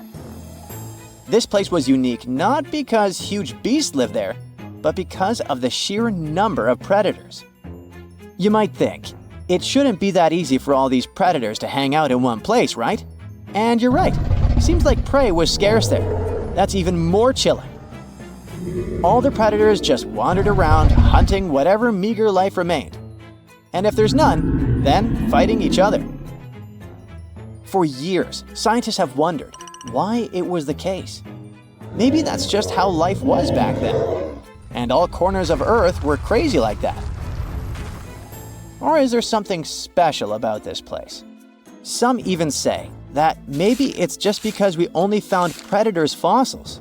Well, normal, friendly animals have disappeared, and that the fossil record might be skewed. But who knows? And the environment itself was just as fascinating as the beasts who lived there, just a bit more friendly. It's hard to imagine, but back in the day, this desert was a green paradise, humid and full of rivers. The heat of the sun scorched the land. The climate was hot, so hot that even the poles were warm.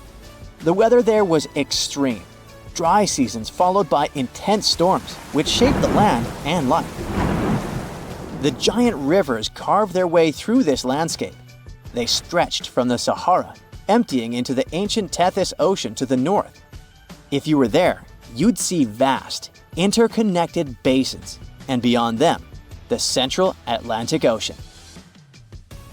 The floodplain stretched out beneath a sweltering sky.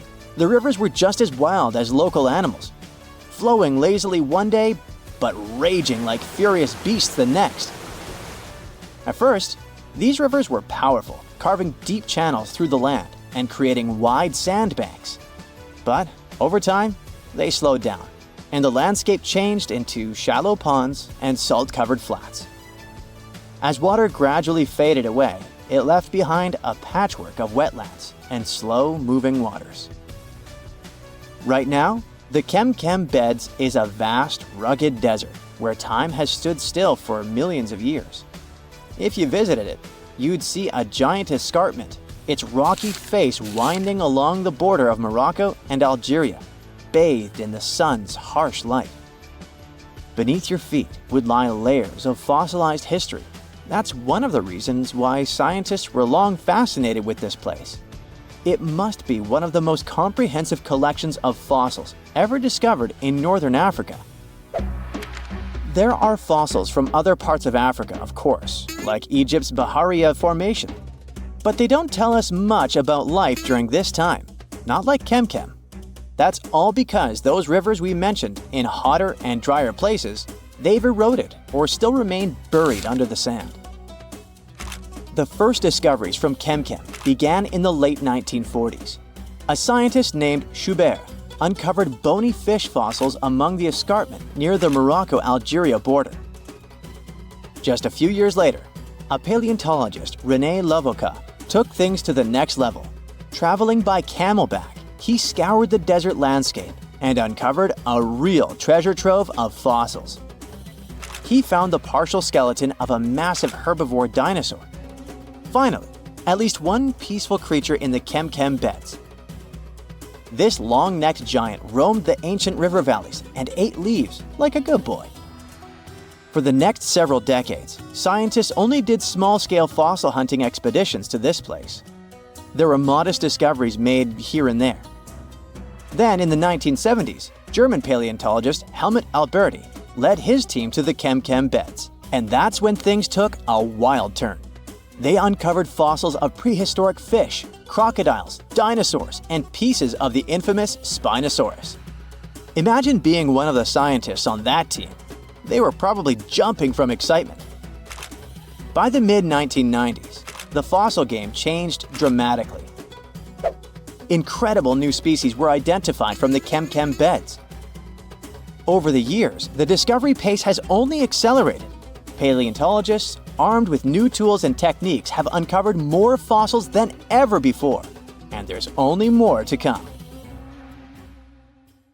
The legend goes that a dwarf named Fafnir was famous for his strength and courage. Because of his qualities, he was tasked with protecting their kingdom. Dwarves were known to gather a lot of wealth, so a bit of added security was a must. I mean, they lived in a house made from gold and precious gems. But Fafnir also had another special talent. He was able to shapeshift. Tricked by Loki, the Norse spirit of mischief, Fafnir was taken over by his greed and the shine of his father's treasure. He decided he did not want to share any of it, not even with his father or his brothers. He stole it and ran away all by himself to a place he'd be hard to find, the middle of the desert. To protect his wealth, Fafnir transformed into a huge dragon. His new appearance looked like a huge snake, powerful and scary. His magical powers did not end there, though. Because the dragon couldn't fly, he also spread poison all around his new home, so no one had a chance to survive if they wanted to take his gold away. Fafnir was soon defeated by a young hero named Sigurd. The legend of Fafnir tries to explain why family is more important than greed. It also shows the many magical powers dragons possess. But the most interesting part is that it's quite a good example of how dragons came to be in our tales. But hey, this is just one of the many stories mentioning dragons. Just switch on your TV or peek into any bookstore, and you'll surely stumble upon dragons somewhere. Variations of dragon-like creatures have been described in stories from all over the world, from Asia to Northern Europe. Most of these creatures are depicted with reptile-like bodies, wings, and claws. And the scariest trait of them all, they can breathe fire out of their mouths. The name of these creatures comes from the Latin word draconum, which translates to huge serpent. But let's take a trip down memory lane to see how it all started.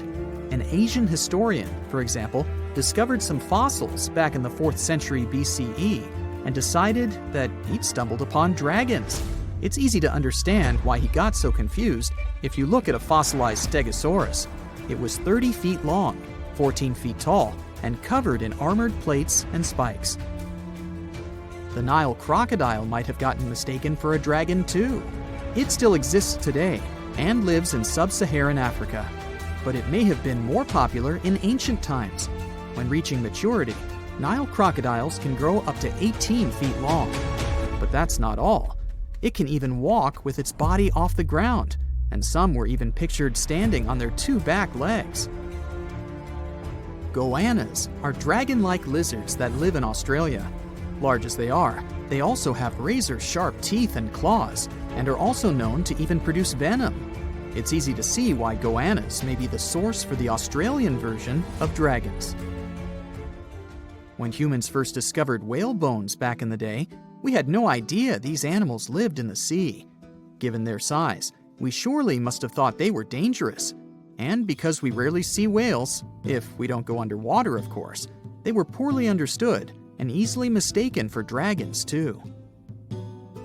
Probably the most interesting source of dragon mythology is actually the human brain. In a book called An Instinct for Dragons, there was a theory which claimed that dragons existed in almost all ancient cultures because we had evolved to fear large predators to survive. We aren't the only mammals to do this. Monkeys have an innate fear of snakes and large cats too, for example. When you combine these natural traits with folklore, you get a lot of dragon stories everywhere, adapted to each region. Reptilian beasts with magical powers date back as far as the origins of human civilization itself. I'm talking about ancient Mesopotamia. Humans back then used to believe in all sorts of creatures, but their head spirit was Marduk, the patron of the city of Babylon. If you look at the artwork from back then, Marduk was depicted with a snake-like dragon at his side. It could be either nice or vengeful, depending on what mood it was in. If you want to sign up to become a dragon, the first thing they'll ask you at the interview will be if you can breathe fire, of course. So scientists have tried to look into some ways that could make it real for dragons to breathe out fire without damaging their throats. To do that, they examined the bombardier beetle. This eccentric insect can pack up some really hot substances in its belly. Once the creature gets bothered by something, it shoots out a fiery load of chemicals. In all fairness, it's not really fire, but it does burn, so it's close enough. Going back to dragons, they'd need to have similar glands in their throats to produce the same effect.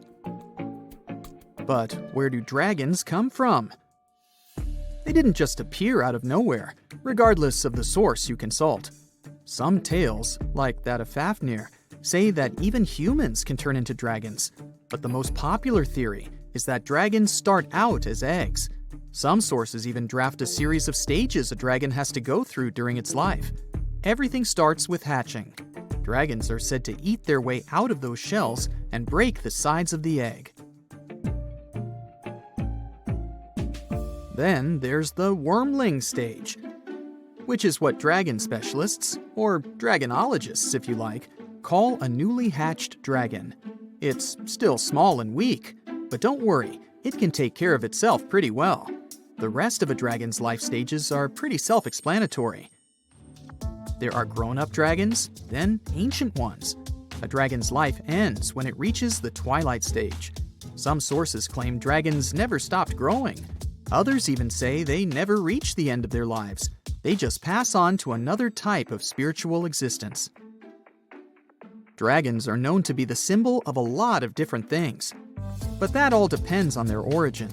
In some regions of Asia, they are known to bring luck, power, and wealth. To become a powerful warrior in Britain, you'd need to first defeat a dragon. That's why you often see them on flags. The flag of Wales, for example, has a large red dragon on a green and white background. Western stories aren't as nice to dragons. They are often seen as evil and vengeful. Another myth associated with dragons is that they love gold and precious stones. This greedy side of their temperament seems to date back to ancient Greece, where dragons were tasked with guarding treasures. Some of these guarding dragons were seen in such tales as The Hobbit and in the Harry Potter series. As for dragons' magical abilities, they also vary a lot. Some were said to have blood with supernatural properties. Some were rumored to be able to speak. Others were famous for their wisdom. A lot of dragons in ancient literature could fly or shapeshift, even into humans. Some real-life creatures got their names thanks to bearing a resemblance to dragons, like the dragonfly that has more than 5,000 subspecies we know about. It got its name from folklore tales, as Europeans in the Middle Ages saw it as an evil insect. Dragonflies were accused of some really nasty things, like biting people's eyes and mouths. But the creature that resembles mythical dragons most is a reptile called the flying dragon. They're seen in wooded areas of Southeast Asia. They don't really have wings per se, but parts of their ribs are elongated to support some extra skin that allows them to leap through the air between trees. Those wings are also brightly colored and contrast with their brown bodies. So, we all know that Mother Nature is wise. If she blesses some creature with a particular body part, it should make perfect sense, right? Well, yeah, but still, some wildlife shots make you wonder if evolution has gone the wrong way.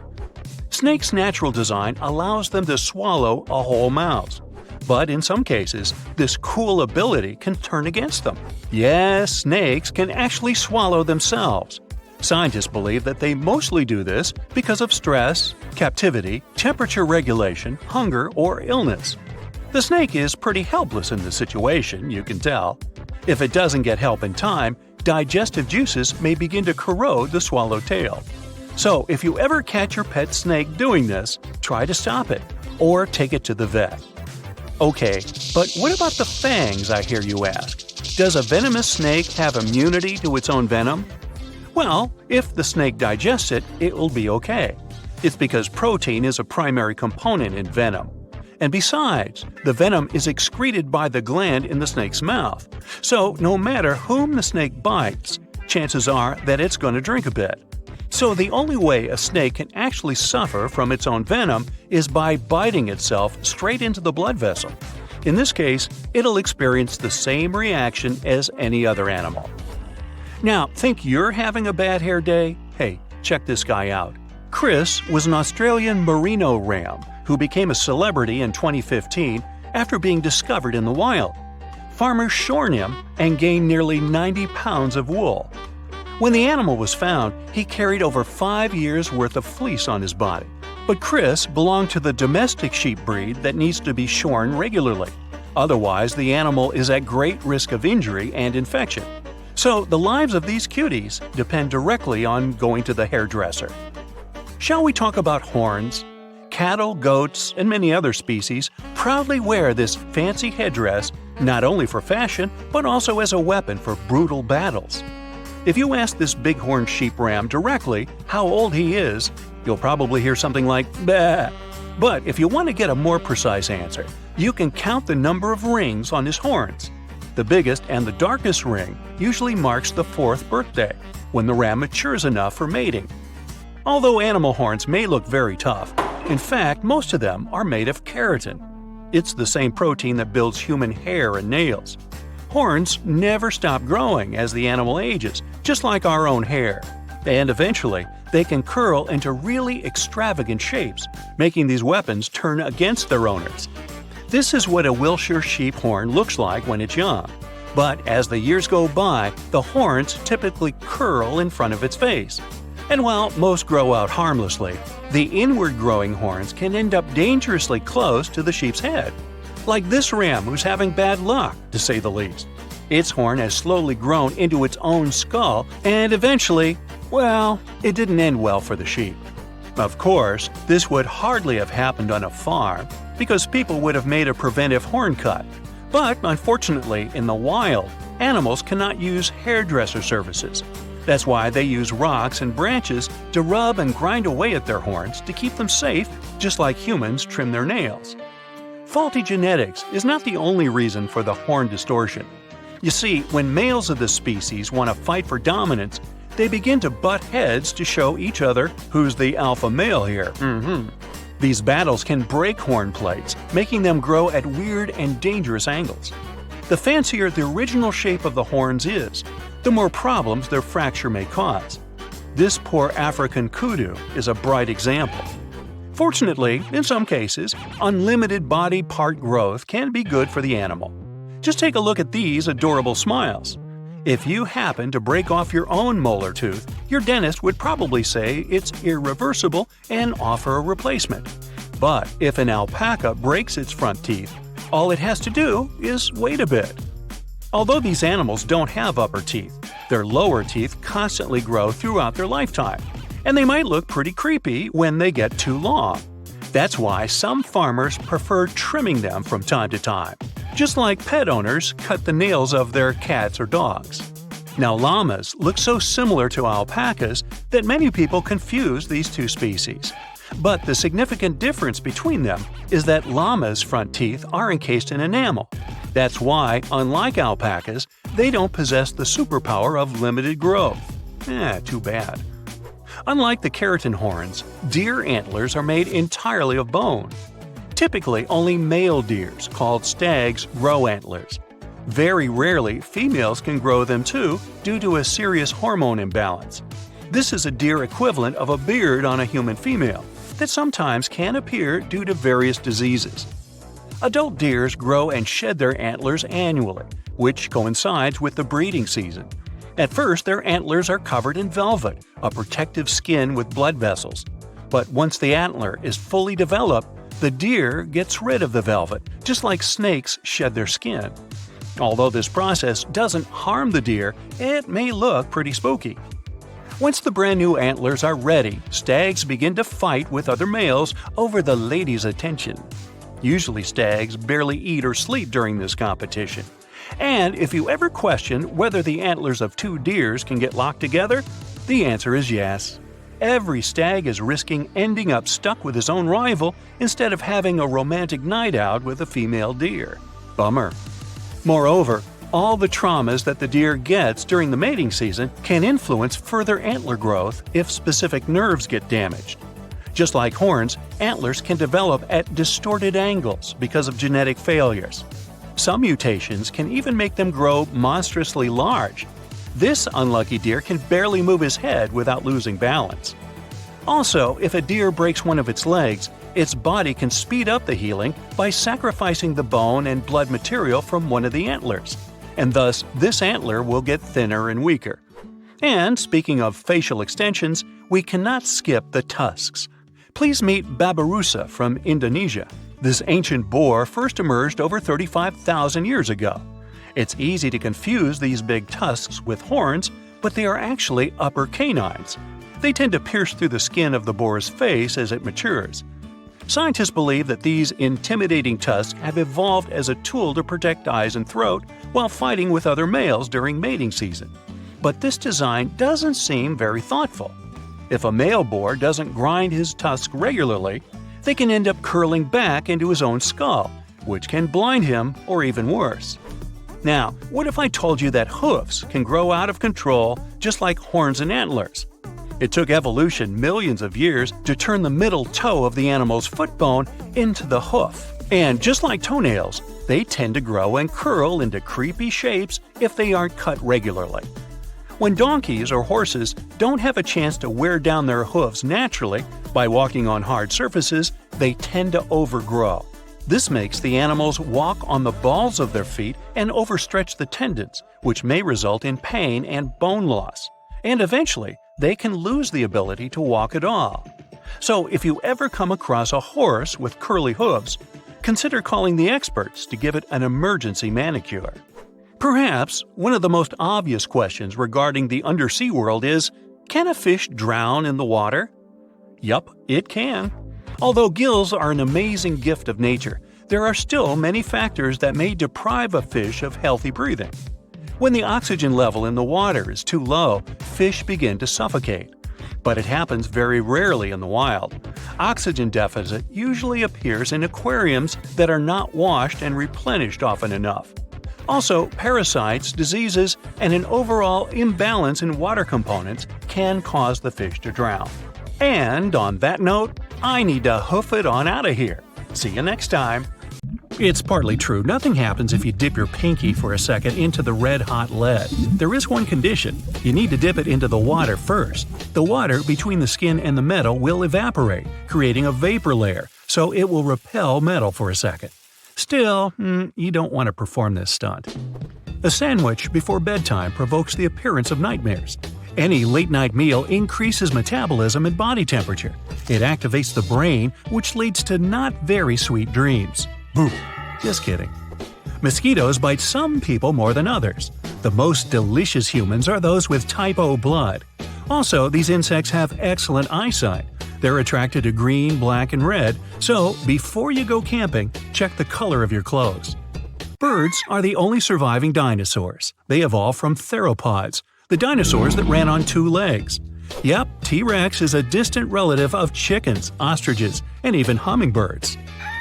The phone is 10 times dirtier than a toilet handle. Also, beware of office desks, since they have hundreds of times more bacteria per square inch than office toilet seats. Ew. Ants can take over the world. Argentinian ants have built colonies in every part of the planet except Antarctica. Insects from different territories are on good terms and never have conflicts. Each human being is 99.9% empty space, kind of like my brain. Your body, like any other object in the universe, consists of atoms. At the center of the atoms, there's a super small nucleus. If you zoom the atom up to the size of a basketball, you still won't see the core.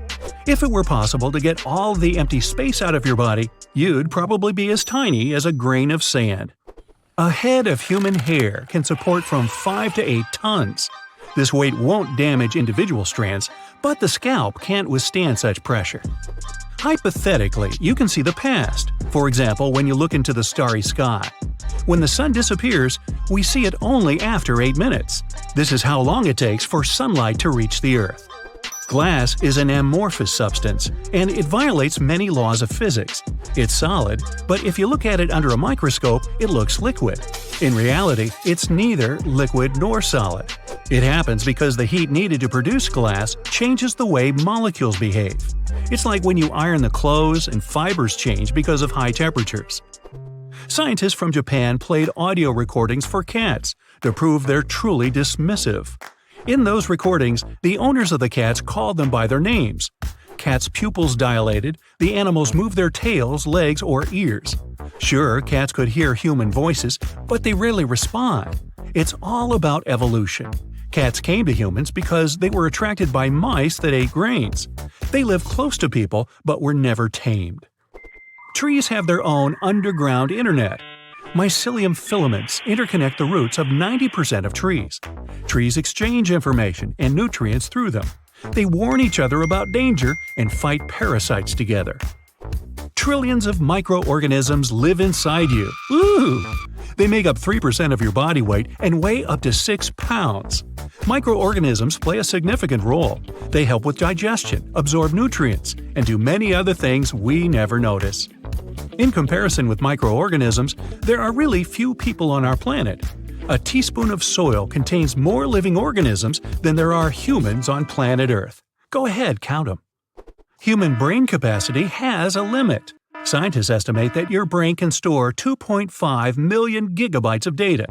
To use up all your limits, you need to upload a 300 years long high-quality video right into your memory. Go ahead, I'll wait. Since 1950, humanity has mined nearly 200,000 tons of gold. If we made a cube out of all this metal, it would be 70 feet high and wide.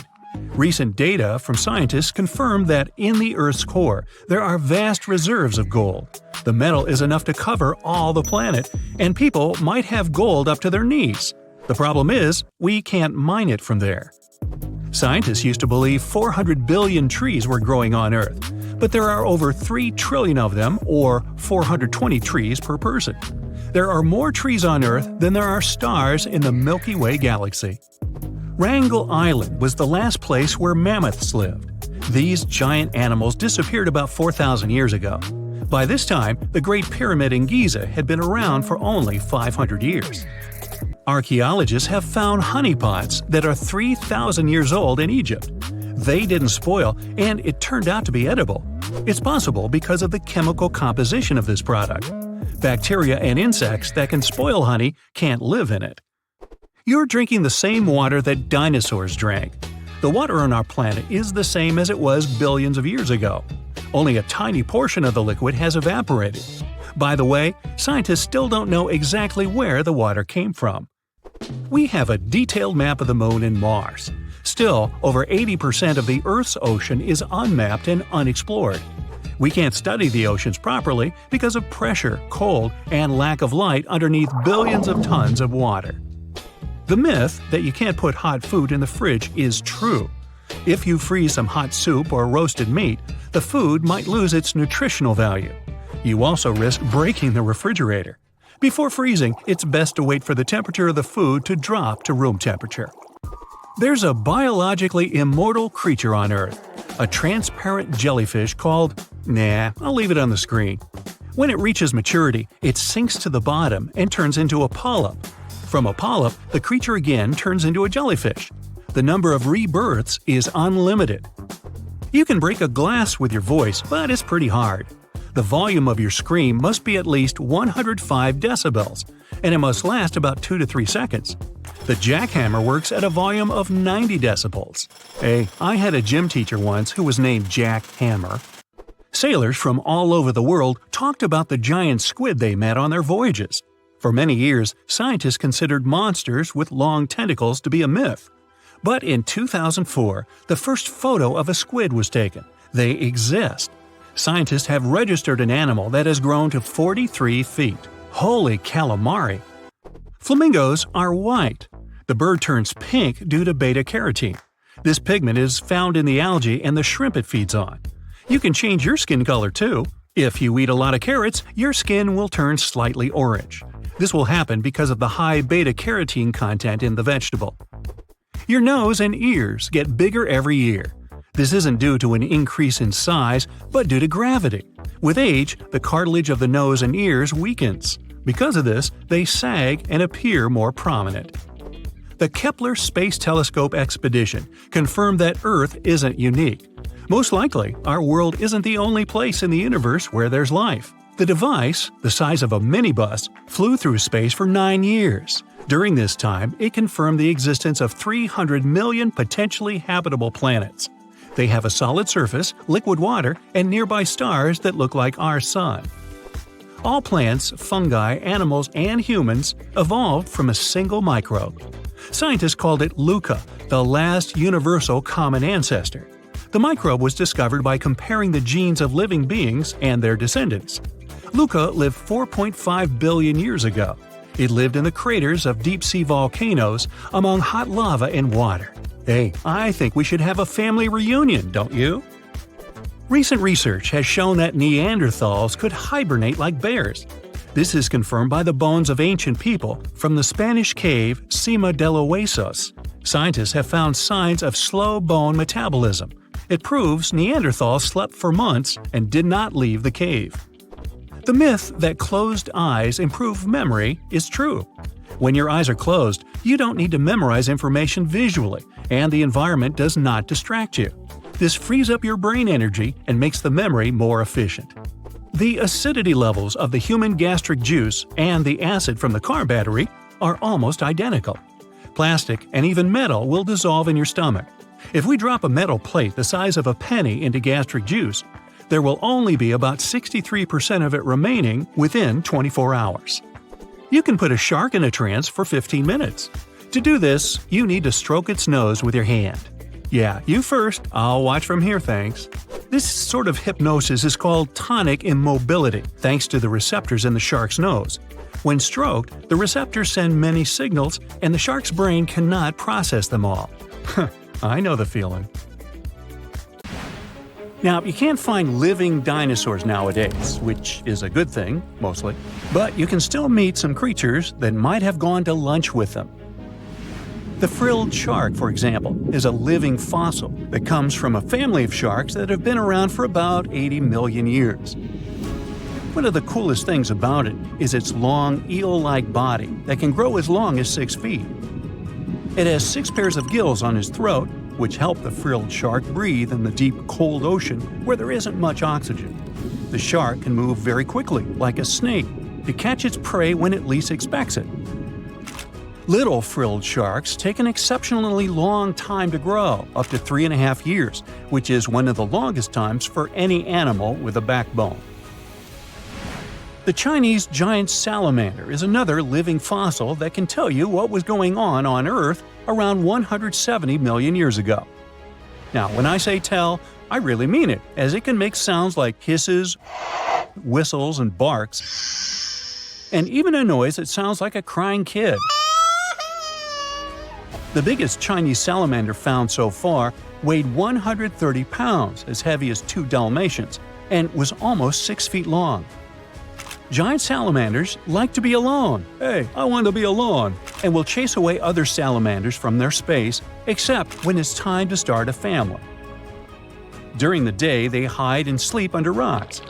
They can make a special substance from their skin that keeps predators away. Now, gharials are reptiles that have been around for about 38 million years. They live in India and Nepal in slow-moving, muddy rivers.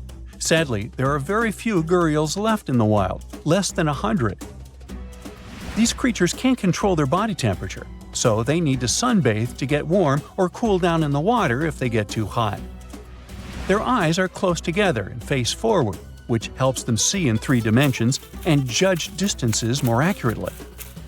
Gharials also have a transparent third eyelid that protects their eyes when they're underwater. They have over 100 sharp teeth, but they can't chew their food. Instead, they use their strong jaws to grab prey and then, swallow it whole. The alligator gar is a fish that has a family history of more than 100 million years. It still has some cool features from ancient times, like being able to breathe both air and water. It also has a special spiral-shaped intestine, like a shark. The alligator gar is one of the biggest and heaviest fish in North America. Just like an alligator, it has a long body and snout, plus a row of sharp teeth. But instead of legs, the gar has fins to help it swim underwater. The tuatara isn't a lizard as you might think, and isn't a dinosaur either. This New Zealand resident is one of the most unique animals in the world.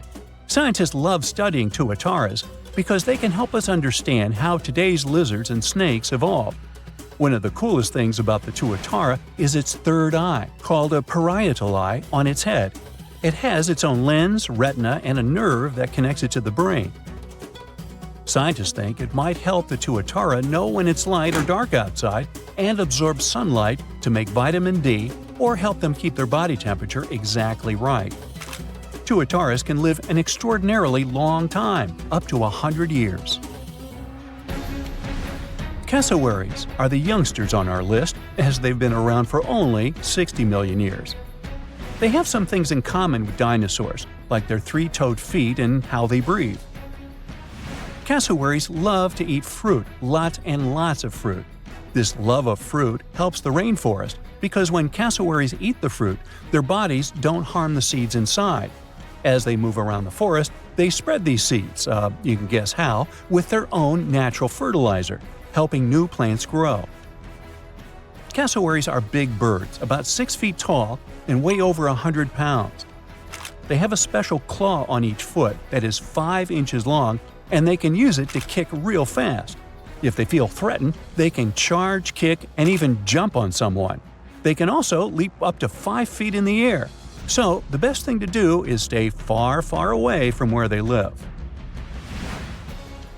The order Notostraca is a group of crustaceans that you may know as tadpole shrimp or shield shrimps. These animals have been around for about 360 million years.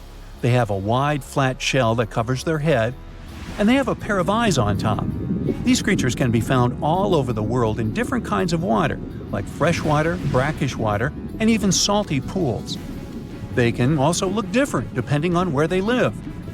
Notostracans aren't picky eaters and can snack on pretty much anything, from plants to small animals and other shrimps. Some of them are considered pests in places like California rice paddies because they stir up the mud, which blocks sunlight from reaching the young rice plants. Sturgeons are some of the largest fish species on the planet. They live only in the cool waters of the northern hemisphere and never travel below the equator. Even though they are huge, sturgeons don't have teeth. They eat by sucking food off the bottom of rivers, gulfs, lakes, and oceans. Scientists believe that sturgeons came from a group of fish that first appeared around 419 million years ago, long before dinosaurs even existed. Their ancestors survived a big extinction event that wiped out 90% of all species and went on to become the largest fish in many rivers in North America and Eurasia.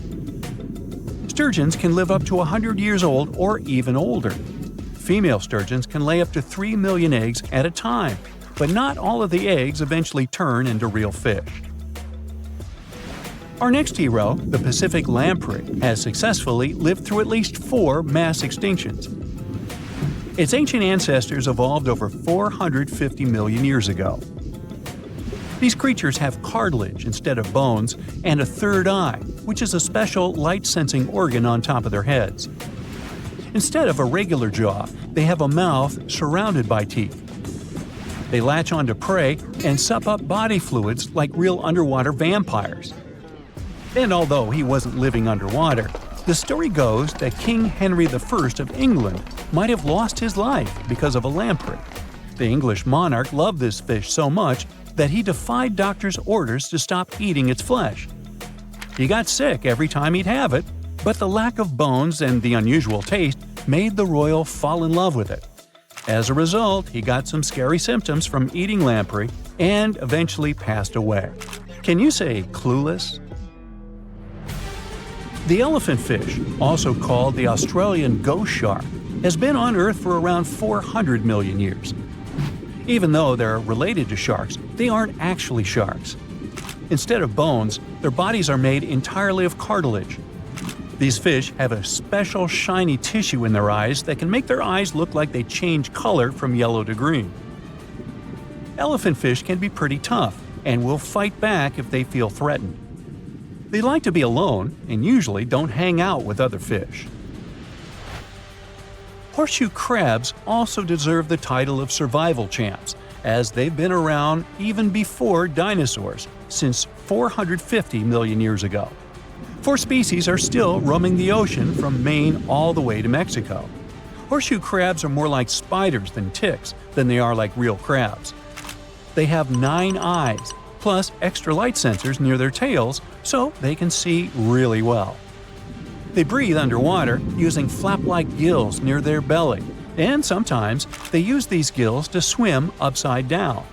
Every spring, when the tide is high, these creatures come up to the beach at night to mate and lay their eggs, and you can see hundreds of thousands of them. Australia used to have its own giants. Those were huge animals that could have dwarfed anything living on this continent these days. Scientists found the remains of many of those ancient creatures in the Narracuta Caves in South Australia, 4 hours away from Adelaide. It's a lovely region, but it can be treacherous. Watch out for holes the ground is pocked with. Known as pitfall traps, many of them are no wider than a coffee table. They're deep and plunge into the darkest of caverns. One of such caverns is called Victoria Fossil Cave, and it's a treasury that's been hiding the bones of around 45,000 animals for centuries. Some of the oldest bones belong to creatures far more terrifying than any animal you can encounter today. Those were the ancient Australian megafauna, huge beasts that roamed the continent during the Pleistocene epoch. During those, there were giant snakes, huge flightless birds, wombat-like creatures the size of a rhinoceros, and many others. One of the largest examples of the Australian megafauna scientists have discovered so far is the Diprotodon. That giant herbivorous creature was 10 feet long and 6.5 feet tall, and weighed more than 6,000 pounds, about as much as a small Asian elephant. Even though this terrifying beast didn't eat meat, it could have smashed other animals with its sheer weight. Scientists have found the remains of hundreds of such creatures all over Australia, so it's safe to say that no other animal from that time or in that location was larger than this giant. Despite its creepy appearance, the Diprotodon was a relative to the modern-day wombat, and those are known to sometimes pounce humans. The Diprotodon had toes that pointed inward and were well suited for digging burrows. On the other hand, Diprotodon was a giant, and it was unlikely that it used to do so. It was likely a trait it had inherited from its smaller burrowing ancestors, or it could have used its claws to search for roots. This theory is supported by the fact that the animal's pouch was facing backward. It prevented any dirt from collecting inside while the creature was digging. Since this animal was so big, it didn't have to worry much about predators. Up until 60,000 years ago, when the first humans appeared on the continent, full-grown Diprotodons only had to look out for creatures like the quincana. Measuring in at a whopping 20 feet long, the quincana was a land crocodile. It lived in Australia from around 20 million to 40,000 years ago. It disappeared along with most other mega creatures of the last ice age. It's thought to be the result of the first humans coming to the continent. Even though the quincana was extremely fast and dangerous, it was possible that this creature got outcompeted by human hunters who took all available prey. Unlike modern crocodiles that are mainly aquatic, that mighty beast was a land dweller. Scientists figured it out by studying the quincana's legs. They were able to support and carry the body clear off the ground. It means there was no escape for ancient people once the quincana spotted them. Modern crocodiles can only push themselves along on their bellies. Such an adaptation allowed the quincana to chase its prey for long periods of time, exhausting it in the process. Another creepy feature of this ancient monster was its teeth. Aquatic crocs have conical teeth. Those are great for gripping and holding on to prey underwater. But quincana had knife-like teeth, ideal for slicing soft-bodied animals like, mammals. Another Australian monster, Echolocation, wasn't all that large, but it didn't make it any less terrifying. It was still among the top predators and the biggest carnivorous animals in Australia. This creature was a true oddity of nature, even by prehistoric standards. First, its teeth resembled not those of a regular predator, but those of a rodent. Its front incisors were enlarged, taking the place of canines. Premolars were also shaped like blades. They were used for cutting flesh and bone. At first, scientists thought that Echolocation used those teeth to eat nuts and fruits. But later, a study showed that the use of such teeth was better suited on necks and spines. Uh-oh. The jaws of this ancient creature were immensely powerful. A 220-pound Thylacoleo had a bite force similar to that of a present-day 550-pound lion. It means that the animal could easily bring down prey much larger than itself. Then there was Thylacoleo's tail. It had strong muscles which provided the animal with the ability to use the tail as support when tackling large prey. The Thylacoleo had retractable claws, and this feature is very uncommon among marsupials. It allowed the animal to keep its razor-sharp hooks from getting blunt and could help it get a better grip on its prey. Scientists are quite sure that, like today's leopards, the Thylacoleo could climb trees and jump on other animals from above. It was done so fast and stealthily, they never knew what hit them. The creature's rear feet support this theory. The first toe there was reduced, but the foot had a rough pad like what modern-day possums have. It allowed them to have a better grip while climbing. Right after scientists found the first skull of the Meliolania, this animal was classified as a lizard. That's why its name translates to small groomer.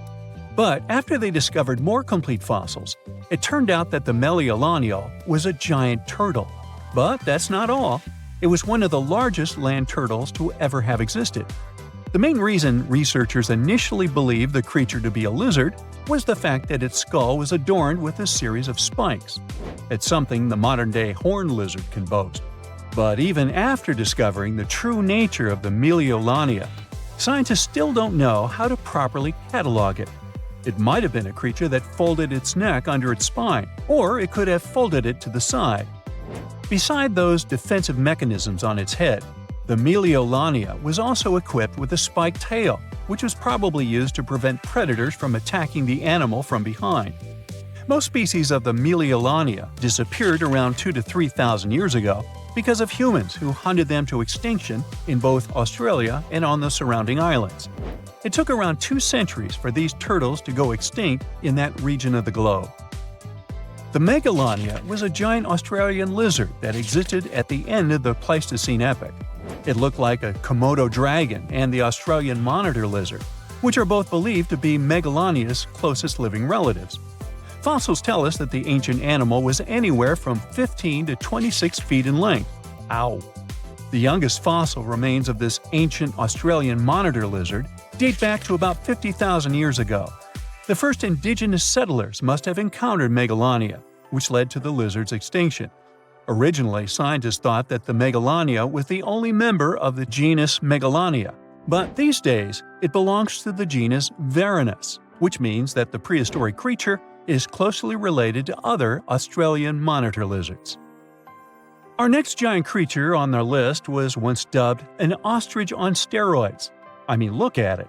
It was the last of the thunderbirds to go extinct in Australia. The Genyorus lived on the continent at the same time as early humans. They might have coexisted for 15,000 years or so before the huge bird eventually disappeared. This theory has some proof. The bird's fossils found along with human artifacts. Some cave paintings also depict flightless birds similar to the Genyorus in size and shape. Although it wasn't the largest bird in Australia, the goose-like creature was still as tall as a grown-up man and weighed around 550 pounds. Even a modern-day ostrich can be dangerous if it feels threatened. Imagine meeting its giant prehistoric relative. Scientists are still arguing about its diet. Many believe the creature was an herbivore, but there's still a chance that the Genyornis was a partial scavenger. Its small, stubby wings and powerful hoof-like legs hint that the bird could have been a plant eater. But its huge beak and exceptionally deep lower jaw evoke suspicion. Such features are highly unusual in birds.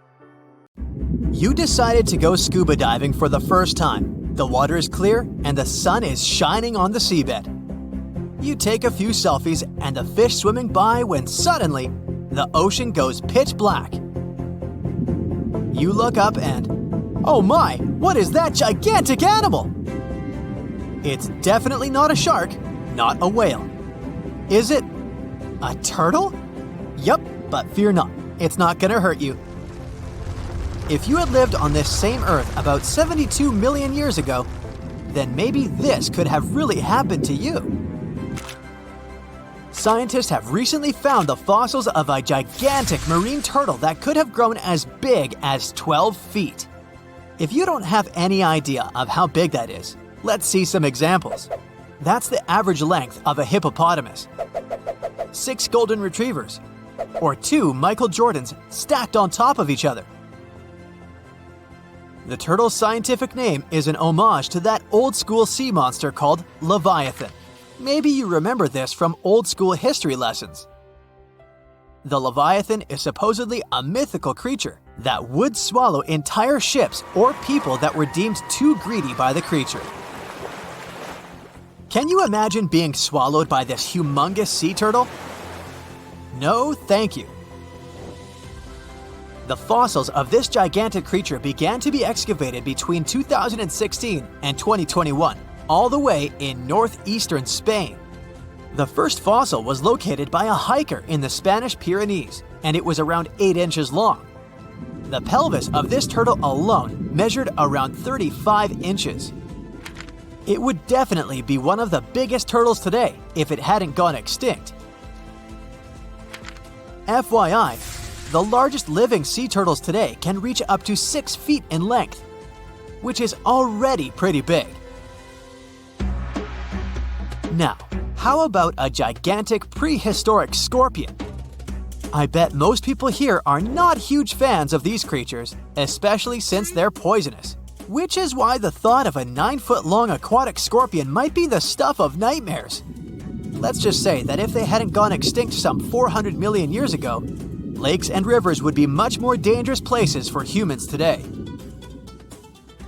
These gigantic insects were considered to be apex predators in their time, hunting everything from fish to other animals, even of their own kind. Yikes! I got goosebumps just imagining these creatures. Should we thank the asteroid that hit our planet now or later on in this video? Another prehistoric animal that would shock humans if it were still alive is the so-called Megatherium, a gigantic sloth. This huge sloth is believed to have grown up to 20 feet long, and its weight could be up to 8,000 pounds. It was found in the woodlands and grasslands of South America. The creature used to stand on its 2 feet in order to reach leaves on high branches. These giant sloths had huge claws. They helped them climb trees. I gotta say, I feel uncomfortable imagining these elephant-sized sloths climbing trees. Oh, of course, some dinosaurs will make our super-sized creatures list. But before that, here's a fun fact. Did you know some dinosaurs are still alive today? Scientists have proven that birds are classified as theropod dinosaurs. Such infamous creatures as the T-Rex and Velociraptor belonged to this group. I'm sure you've heard these names even before you watched Jurassic Park.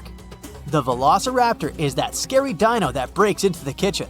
Well, they evolved, gained some feathers, and turned into various species of birds we know today.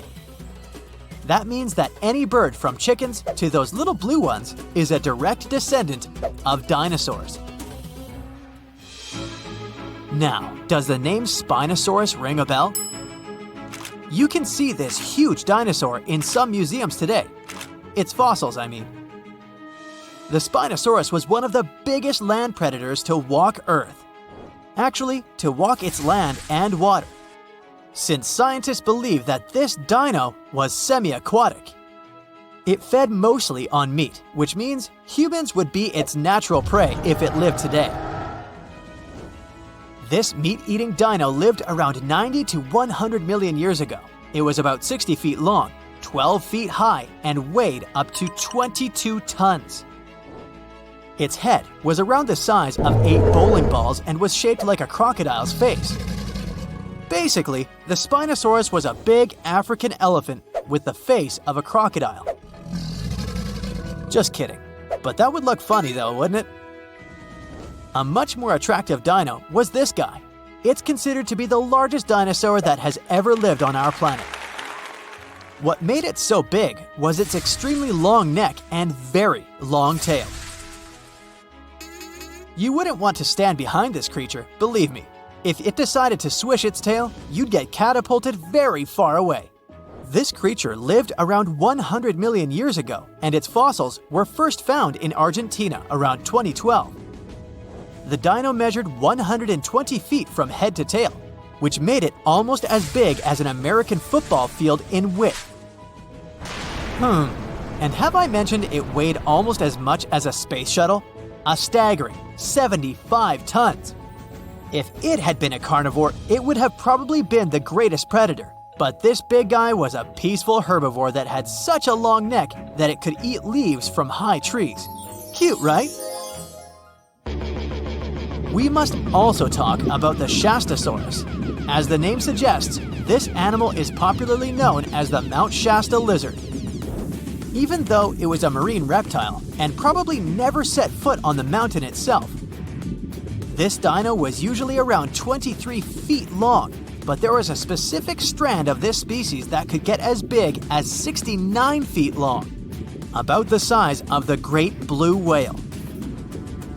This made it the biggest marine reptile to have ever lived. A fun fact about the Shastasaurus is that scientists believe it didn't even have teeth, which means it could only feed on soft-bodied prey, such as squid, for example.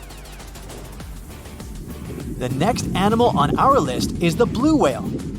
Believe it or not, the biggest living animal on Earth actually started small.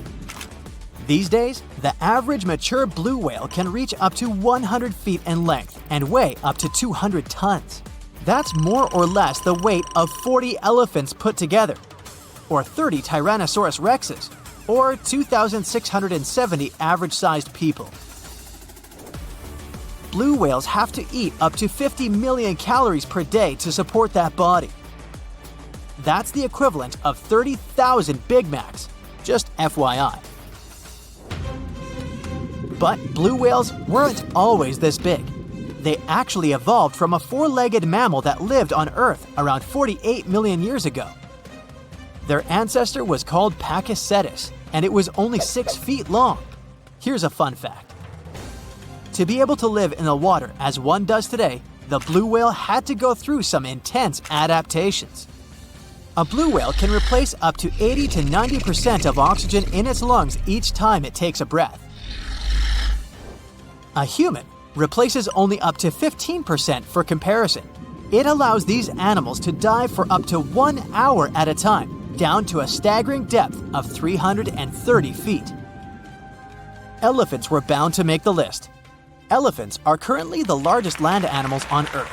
They can grow to be about 13 feet tall and weigh up to 7 tons. That's pretty small if we compare it to the other animals that once lived on Earth, right? But if we placed a 6-foot-tall human next to an elephant, we'll see it's not at all that small. African elephants are bigger than their close relatives, Asian elephants, and they have a similar lifespan to humans, up to 70 years. Pokemon might have made us collectively wish that salamanders were real-life dragons, although they're not. They can still be pretty cool, though. There's a giant species of salamander that is known to be the largest living amphibian.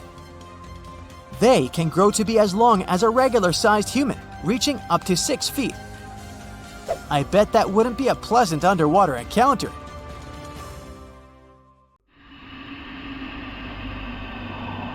You're walking along a hot desert under the scorching sun.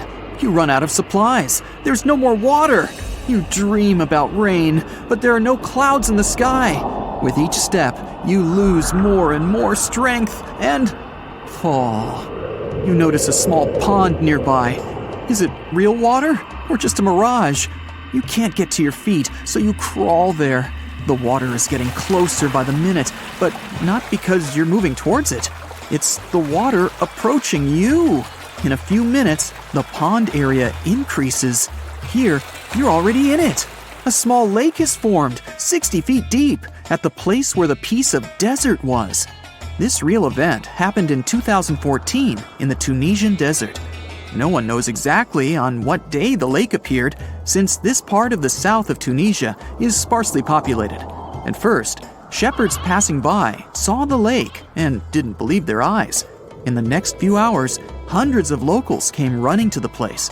They began to swim, jumping into the water from the surrounding rocks. But a few days later, something strange happened to the lake. In the beginning, it was a crystal clear turquoise blue color, but then it turned dark green. People didn't attach any importance to this and continued to swim. They shouldn't have done that. The scientists and geologists arrived and immediately announced that it wasn't safe to swim in the lake. Muddy green water means the lake is stagnating.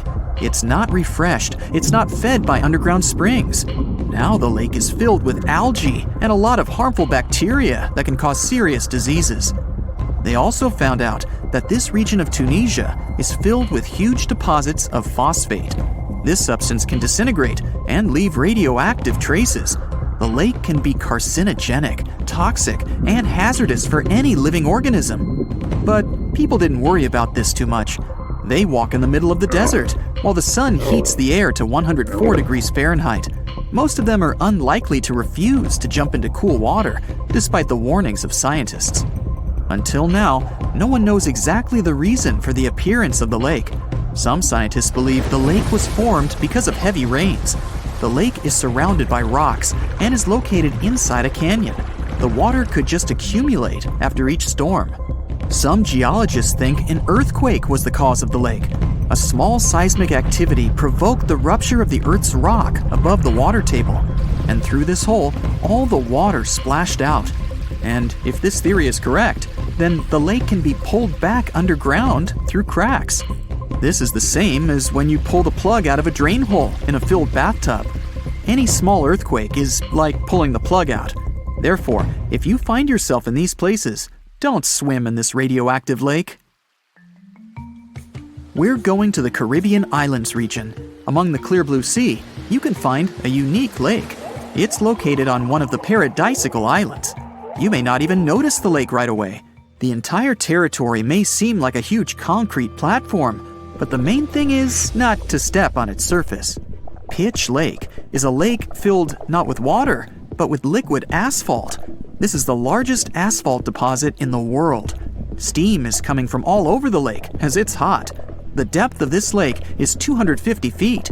An entire passenger Boeing could fit there in an upright position. The lake is not fully studied, but scientists believe there's a deep fault in the Earth's crust under it. A huge amount of oil seeps through it. It passes through various chemical compounds and turns it into the asphalt. According to rough estimates, there are about 10 million tons of hot material inside this place.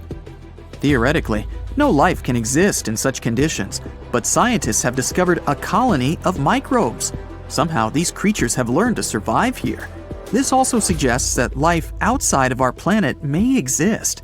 The largest moon of Saturn, Titan, has many hydrocarbon lakes on the surface. And if the simplest forms of life appeared among 1 million tons of molten asphalt here on Earth, then nothing prevents them from appearing on Titan. We're going to Indonesia, to the island of Java. You need to climb a large volcano to see the next phenomenon. The volcano is overgrown with grass and trees, but it doesn't seem to be sleeping. Smoke is pouring out of its mouth. You climb to the top and see a clear lake instead of boiling magma. The blue sky is reflected in its bright turquoise surface. But don't try to jump there. This lake is filled with acid. The magma inside volcanoes comes from the deep bowels of the Earth's crust. The incandescent liquid consists of many molten metals and chemical compounds, and the lake is filled with particles of these metals. In addition, the volcano emits sulfur dioxide gases. When they combine with metals, they form a beautiful turquoise color. You'd better come back here at night. In some places, a lot of sulfur is concentrated. These accumulations come out of the lake and come into contact with the air. When this happens, everything around bursts into bright blue flame. It's safe to observe this from the side, but don't get too close. Nearby, on this island, there's another acid lake. It also releases sulfurous gases into the air, which are easily ignited when in contact with oxygen. And when this happens, the gases burst into a bright blue electric flame. It's difficult to see the flames during the day. At night, you can see these flashes from afar. Our next location is Australia. You start the drone high above the forest area. Among the green dense forests, you can see a bright pink spot. It's our lake. This time, The beautiful pink color may not stop you from swimming. You can relax here and take beautiful photos. The lake attracts thousands of tourists, but scientists have only recently been able to find out the reason for the unusual color. At the bottom of this salty lake in Melbourne, special algae grow and secrete a red pigment. In combination with sunlight, high temperatures, and a small amount of precipitation, it turns the lake pink. By the way, Australia is not the only place with such a phenomenon. There are lakes with a pink tinge of water all over the world.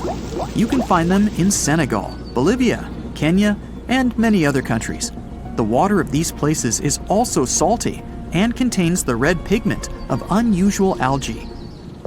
We leave the hot beaches and fly to cold Canada. Here, we see a frozen Lake Abraham. We step on the ice and notice huge frozen bubbles inside. They resemble jellyfish, and there are thousands of them there. This is methane. It's a highly flammable substance. The grass, leaves, pieces of trees, and any organic substances that fall into the lake become food for a lot of bacteria that emit methane. Upon contact with frozen water, methane turns into tens of thousands of frozen balls. When the ice melts, the bubbles burst and sizzle. This phenomenon can also be observed on some shores of the Arctic Ocean. There, the size of the bubbles can reach several times more than balloons. It's a beautiful sight, but it's not safe, since methane ignites when it contacts with air. We're in the coldest place of our journey. It's Antarctica, near the driest desert on Earth. A dry place doesn't mean it has to be hot. It's an area with minimum precipitation. The desert isn't sand and cacti, but a place where almost no living life inhabits. Some areas of Antarctica meet these two criteria. However, in this icy desert, you can notice a tiny lake. Its depth is only a few inches. Technically, it's a pond, but the most amazing thing is that it stays in a liquid form. The temperature here drops to negative 58 degrees Fahrenheit. The pond should be frozen, but this doesn't happen. Don Juan Pond is one of the saltiest reservoirs on the planet. The amount of salt here doesn't allow the water to freeze. Scientists have been studying this lake for more than 60 years, but they still can't find out the exact reason for the appearance of water here. It looks like a prehistoric creature that came from the time of dinosaurs. This scary beast is called the basking shark. It can grow up to 39 feet. People have only reported 3 of them in the past 160 years. The last sighting was in 2015, and before that, about 80 years ago. These sharks sometimes rise to the surface to filter out small animals, such as shrimps and other small crustaceans, when they want to have a nice, tasty seafood dinner. But when there isn't enough grub at the surface, they go down to the depths of almost 3,300 feet, where they tend to stay for months, which is something researchers discovered using satellite tags. Tag, you're it! Now, basking sharks like to spend their time in more temperate waters, but they can migrate long distances. They live across the globe, but in warm tropical or subtropical areas, they won't go near the surface because they're not fans of high temperatures. The lion's mane jellyfish is not that rare, but it's fascinating how large it is. It's the biggest among jellyfish species and the longest animal. Its total length can reach 120 feet. That's approximately 23 feet more than the longest blue whale scientists know about. The jellyfish has around 70 to 150 tentacles, and they all contain huge amounts of neurotoxins that can seriously harm you if you come in contact with the animal. But people don't usually come across this type of jellyfish because it rarely lives near the coast, preferring the open ocean. Generally, you can find the lion's mane jellyfish no deeper than 65 feet below the surface, where it dines on small fishes, zooplankton, and some other types of jellyfish. It uses its tentacles to catch its value male. Hey, you want fries with that? The giant phantom jelly comes out of the darkness and depths of the ocean's midnight zone. Its sun hat-shaped bell reaches over 3 feet across. This bell trails 4 ribbon-like mouth arms that can be up to 33 feet long. This quite rare creature uses its mouth arms to catch unfortunate animals swimming around and not knowing what's coming for them. Giant phantom jelly propels itself through the water with periodic pulses coming from its orange head. It glows faintly and mysteriously in the pitch-black depths. It lives across the globe in all the oceans except for the Arctic. I'm guessing it's too cold. Because of its odd shape, people often call the oarfish the dragonfish or sea serpent. It's about 26 feet long, which makes it the longest bony fish we know about, and lives at depths of 3,300 feet. Oarfish spend most of their time in the deep, dark parts of the open ocean in tropical and subtropical areas. They almost never come to the surface, unless, invited. It's a ribbon-shaped and shiny silver creature with a long red dorsal fin and red oar-like pelvic fins. Its body has no scales and is very thin. The fish can grow to a length of about 30 feet and weigh 660 pounds. Oarfish have really big eyes that help them see better in their dark, scary surroundings. The frilled shark is definitely one of the gnarliest-looking marine animals out there. If you saw it somewhere, you'd probably think you went back to the age of dinosaurs. Yup, the frilled shark is a prehistoric creature because its roots go back 80 million years. This living fossil can grow to be 7 feet long. It got its name from its frilly gills. Even though frilled sharks have the shark part in their name, they swim similar to an eel in a distinctly serpentine way. Its mouth is terrifying. Similar to the maw of the great white shark, it has 300 trident-shaped teeth lined in 25 rows. Hey, come a little closer, huh? Researchers discovered this creature in the 19th century, but people rarely see it, and no wonder. It usually lives at depths of between 390 and 4,200 feet. Most of the time, the frilled shark feeds on squid, swallowing them whole. Its long jaws allowed the frilled shark to gape extra wide and swallow animals half as long as its entire body. Goblin sharks are very rare. Researchers have spotted fewer than 50 of them in more than 120 years. But maybe that's for the best, since we're talking about a pretty scary fella with a narrow snout and sharp teeth. It's also capable of thrusting its entire jaw outward when it wants to catch something. Sounds familiar. As it's lurking through the dark depths of the ocean, a goblin shark sees a small squid that looks quite yummy. The dangerous animal inches toward the squid. When the poor creature notices the predator, it tries to dart away, but it's too late. The shark has already thrust its jaw the whole 3 inches out of its mouth. This jaw is connected to the flaps of skin the shark can unfold. This helps a lot because the goblin shark is a sluggish animal, so it's pretty hard for it to chase its food. After finishing its lunch, the goblin shark puts its jaw back in its mouth and swims away as if nothing's happened. Goblin sharks mostly live at the bottom of the ocean. Like many other shark species, they prefer swimming alone. Here's a silver-colored creature with very rough skin. That's the ocean sunfish, with a total length of almost 11 feet. Its other name is mola. The ocean sunfish is the heaviest of all bony fish out there. People sometimes call it a swimming head because of its bizarre appearance. These creatures have such a weird shape because they're born with a back fin that never actually grows. It just folds into itself as the animal matures and creates a rounded rudder. The sunfish is a bit clumsy. It moves with the help of its mighty fins that allow the animal to swim on its side. This marine inhabitant is a solitary creature. It mostly feeds on zooplankton and jellyfish. The spotted wobbegong is one of the world's rarest sharks. It grows to be more than 10 feet long. It may not look as terrifying as some of its shark relatives, but it's pretty good at catching unsuspecting animals swimming past, mostly during the night. The animal has a spiracle, which is why it can breathe while staying still at the bottom of the ocean. It's motionless most of the time, which is why you can barely notice it. Its flat body and large pelvic and pectoral fins blend in with the underwater terrain. That's why they're so good at hiding. This ability helps when these sharks want to protect themselves too. Wobbegong means carpet shark. They usually live close to the ocean floor in coral reefs, on sandy bottoms, and under piers. People have even spotted the shark in the water that is barely deep enough to cover its flattened body. Now, blobfish lack teeth and bones, so they can't actively hunt. Since they don't have much muscle mass, they can barely move around. Hey, I had a roommate like that once. They get their energy from animals they scoop up from the seafloor. They also know how to conserve this energy. That's how it usually goes with deep-sea creatures. They don't have as much food as those animals that swim closer to the surface. Instead, they have special body mechanisms that allow them to save energy for the times when they don't have much to eat. Pressure at the depths where the blobfish lives is 120 times as high as that at the surface. That's why the bizarre creature looks like a weird gelatinous mass only when you bring it up to the surface. The pressure here is not strong enough to keep its body together. Hey, breaking up is hard to do.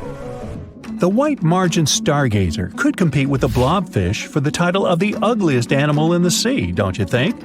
Now, this animal has eyes on the top of its head, together with an upward-facing mouth which the creature uses to hide itself in the sand. That's where it spends most of its time, with only its eyes protruding from the sand. It chills this way until some small animal passes by. It can lunge at its target incredibly quickly, literally within milliseconds. This creates a vacuum in the water that pulls in a crab, fish, or some other small, unfortunate animal. Another tactic involves venom. This fish has a venomous spine in its shoulder blade that helps with catching other animals and defending itself against enemies.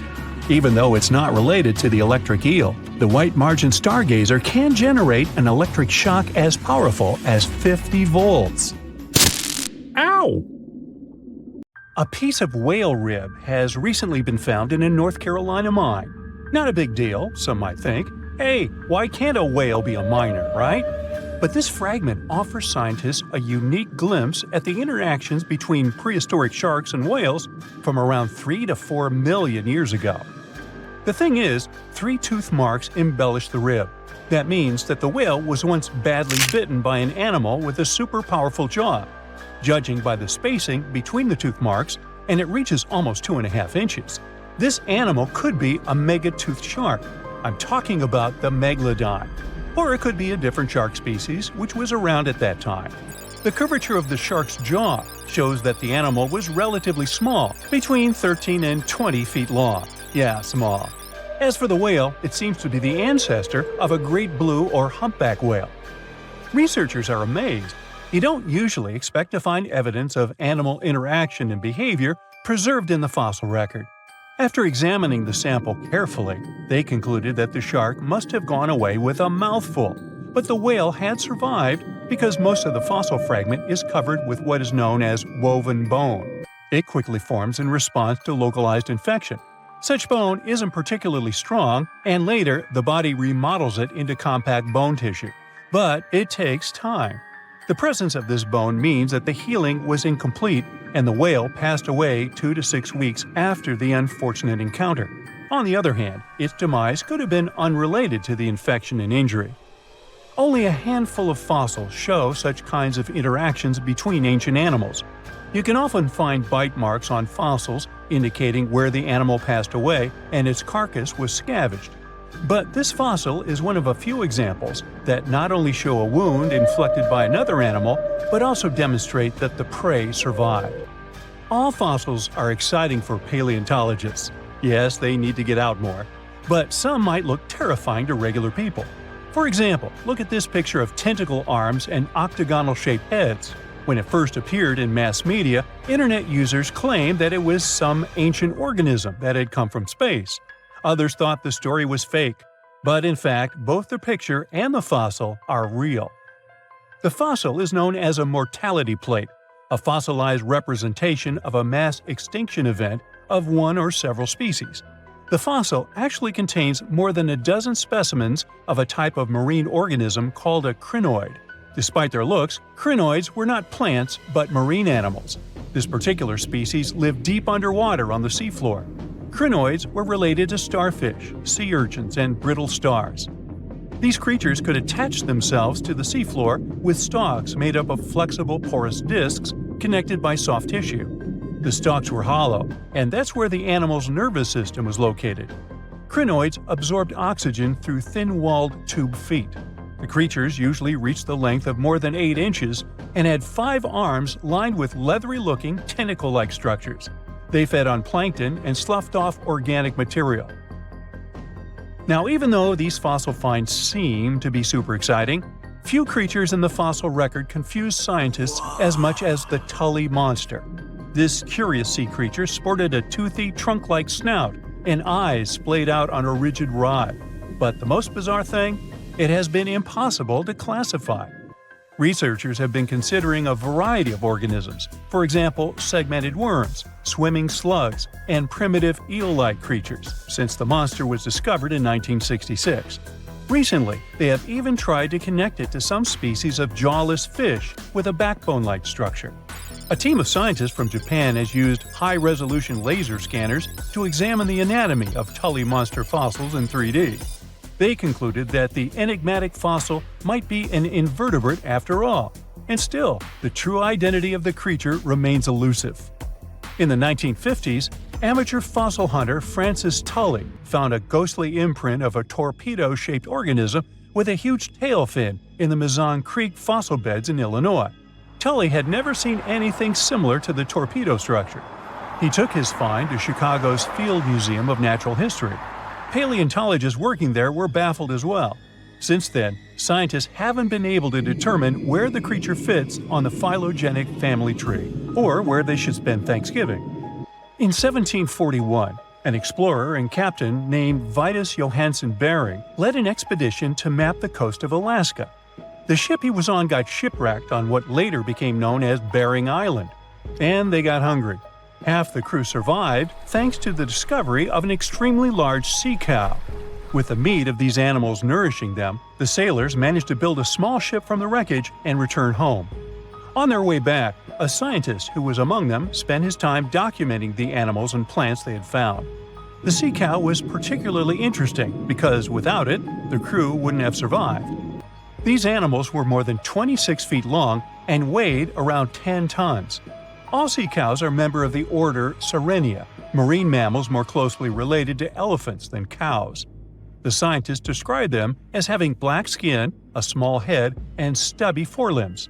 Those sea cows floated on the water's surface, munching on kelp. After the information about these animals became widespread, sea otter fur trading expeditions made use of that convenient depot en route. Sea cows were docile and could be easily hunted. Long story short, within 27 years after the scientists mentioned those animals, they were driven to extinction. But it's not the saddest part. The fossil record reveals a much deeper and darker history. Fossils of sea cows have been discovered all over the world, from Japan to Mexico. It means that the animal once thrived in the vast kelp beds around the entire North Pacific Rim. That small population discovered by the expedition was probably the last remains of a once much larger and way healthier population. More likely, Aboriginal hunting had already reduced the numbers of these animals to near extinction levels, and the final blow came from Western hunters. The living close relatives of those ancient sea cows are rarely hunted today. Still, they're under threat of extinction themselves. To some, this amazing fossil might look a bit disturbing. Slaves' lentils are fossils that belong to animals called nummelites. They lived and thrived in a warm, shallow sea covering part of Egypt around 40 million years ago. The name nummelites hints at the fact that larger specimens resemble coins, and in Egyptian folklore, they're even referred to as angel's money. These creatures have a simple, single-celled structure, which contrasts with their super intricate skeleton. Look at this series of spiral overlapping whorls. Each whorl is divided into countless tiny chambers. Nummelites can grow to be 4 inches in diameter, and still, they are the fossils of single-celled animals related to amoeba. How and why did they grow to be so large? The reason could be their symbiotic relationships with other smaller organisms. In the case of modern species, such symbionts are tiny golden-brown single-celled algae called diatoms. The shells of nummelites are relatively transparent, and since they're flat, there's a large surface area for the light needed for the diatoms to photosynthesize. For some reasons, scientists are still debating about them. The presence of plant symbionts and animals dwelling in the sea encourages the growth of a calcareous skeleton in hosts. So, the gigantic size of the nummelites in Egypt could be due to their close relationship with symbiotic diatoms. Does that make sense? Fun fact: a species of nummelites evolve very fast, and their fossils change from one layer of sediments to the next. So the limestone used for the pyramids of Giza are so packed with such fossils that it's known as nummulitic limestone. This limestone also contains two kinds of nummelites, the smaller slave's lentils and the larger angel's money. But those are not different species, but rather different stages in the life cycle of a single species. Now, if Earth's history were a movie, we humans would only take up the last second of the end credits. Our planet has been around for about 4.6 billion years, but our human story began about 300,000 years ago in Africa. Now, our ancestors had some wild adventures in nature. They could have run into creatures so big they'd make today's elephants look like puppies. The woolly mammoth is a pretty famous animal, sure. His cousin, though, the Columbian mammoth, not so much.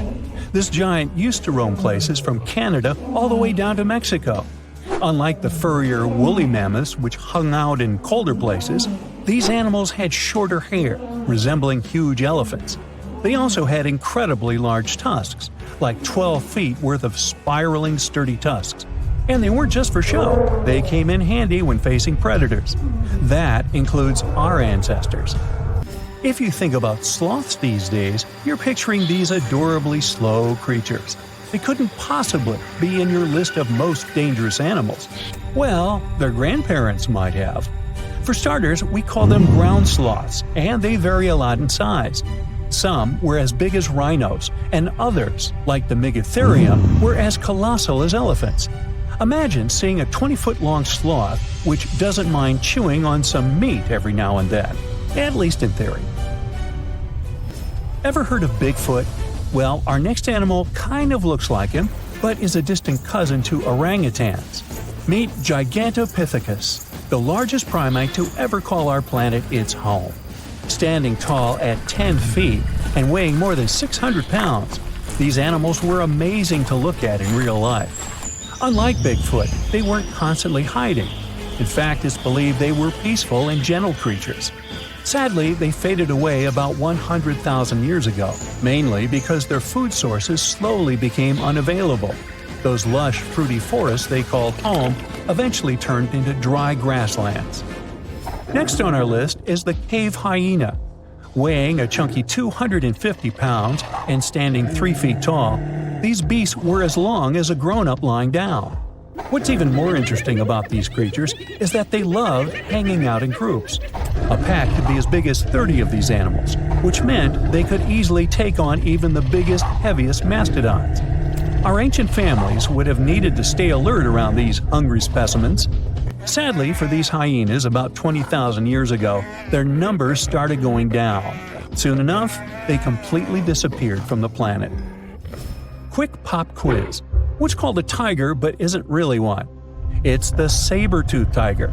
I mean, sure, they belong to the feline family, but they aren't technically tigers. First appearing around 42 million years ago, in July, I think. Many of their kind were gone before we even showed up. However, early Americans might have bumped into a couple of specimens from this group. If that really happened, it would have been quite the encounter. Think of the biggest wild lion today or the hefty Siberian tiger. These big cats also had some incredible features hidden in their fur. They were good at sneaking around, hiding, and pouncing on mammoths bigger than themselves. Their bite wasn't that strong, but they could open their jaws wide, like twice as much as a lion. And although their teeth were a bit on the weak side, they had buff forearms to pin down their dinner, giving those big fangs a purpose. Not the kind of kitty you'd want to play with. Dire wolves made their debut about 250,000 years ago. They were like the gray wolves we know today, but a lot stronger.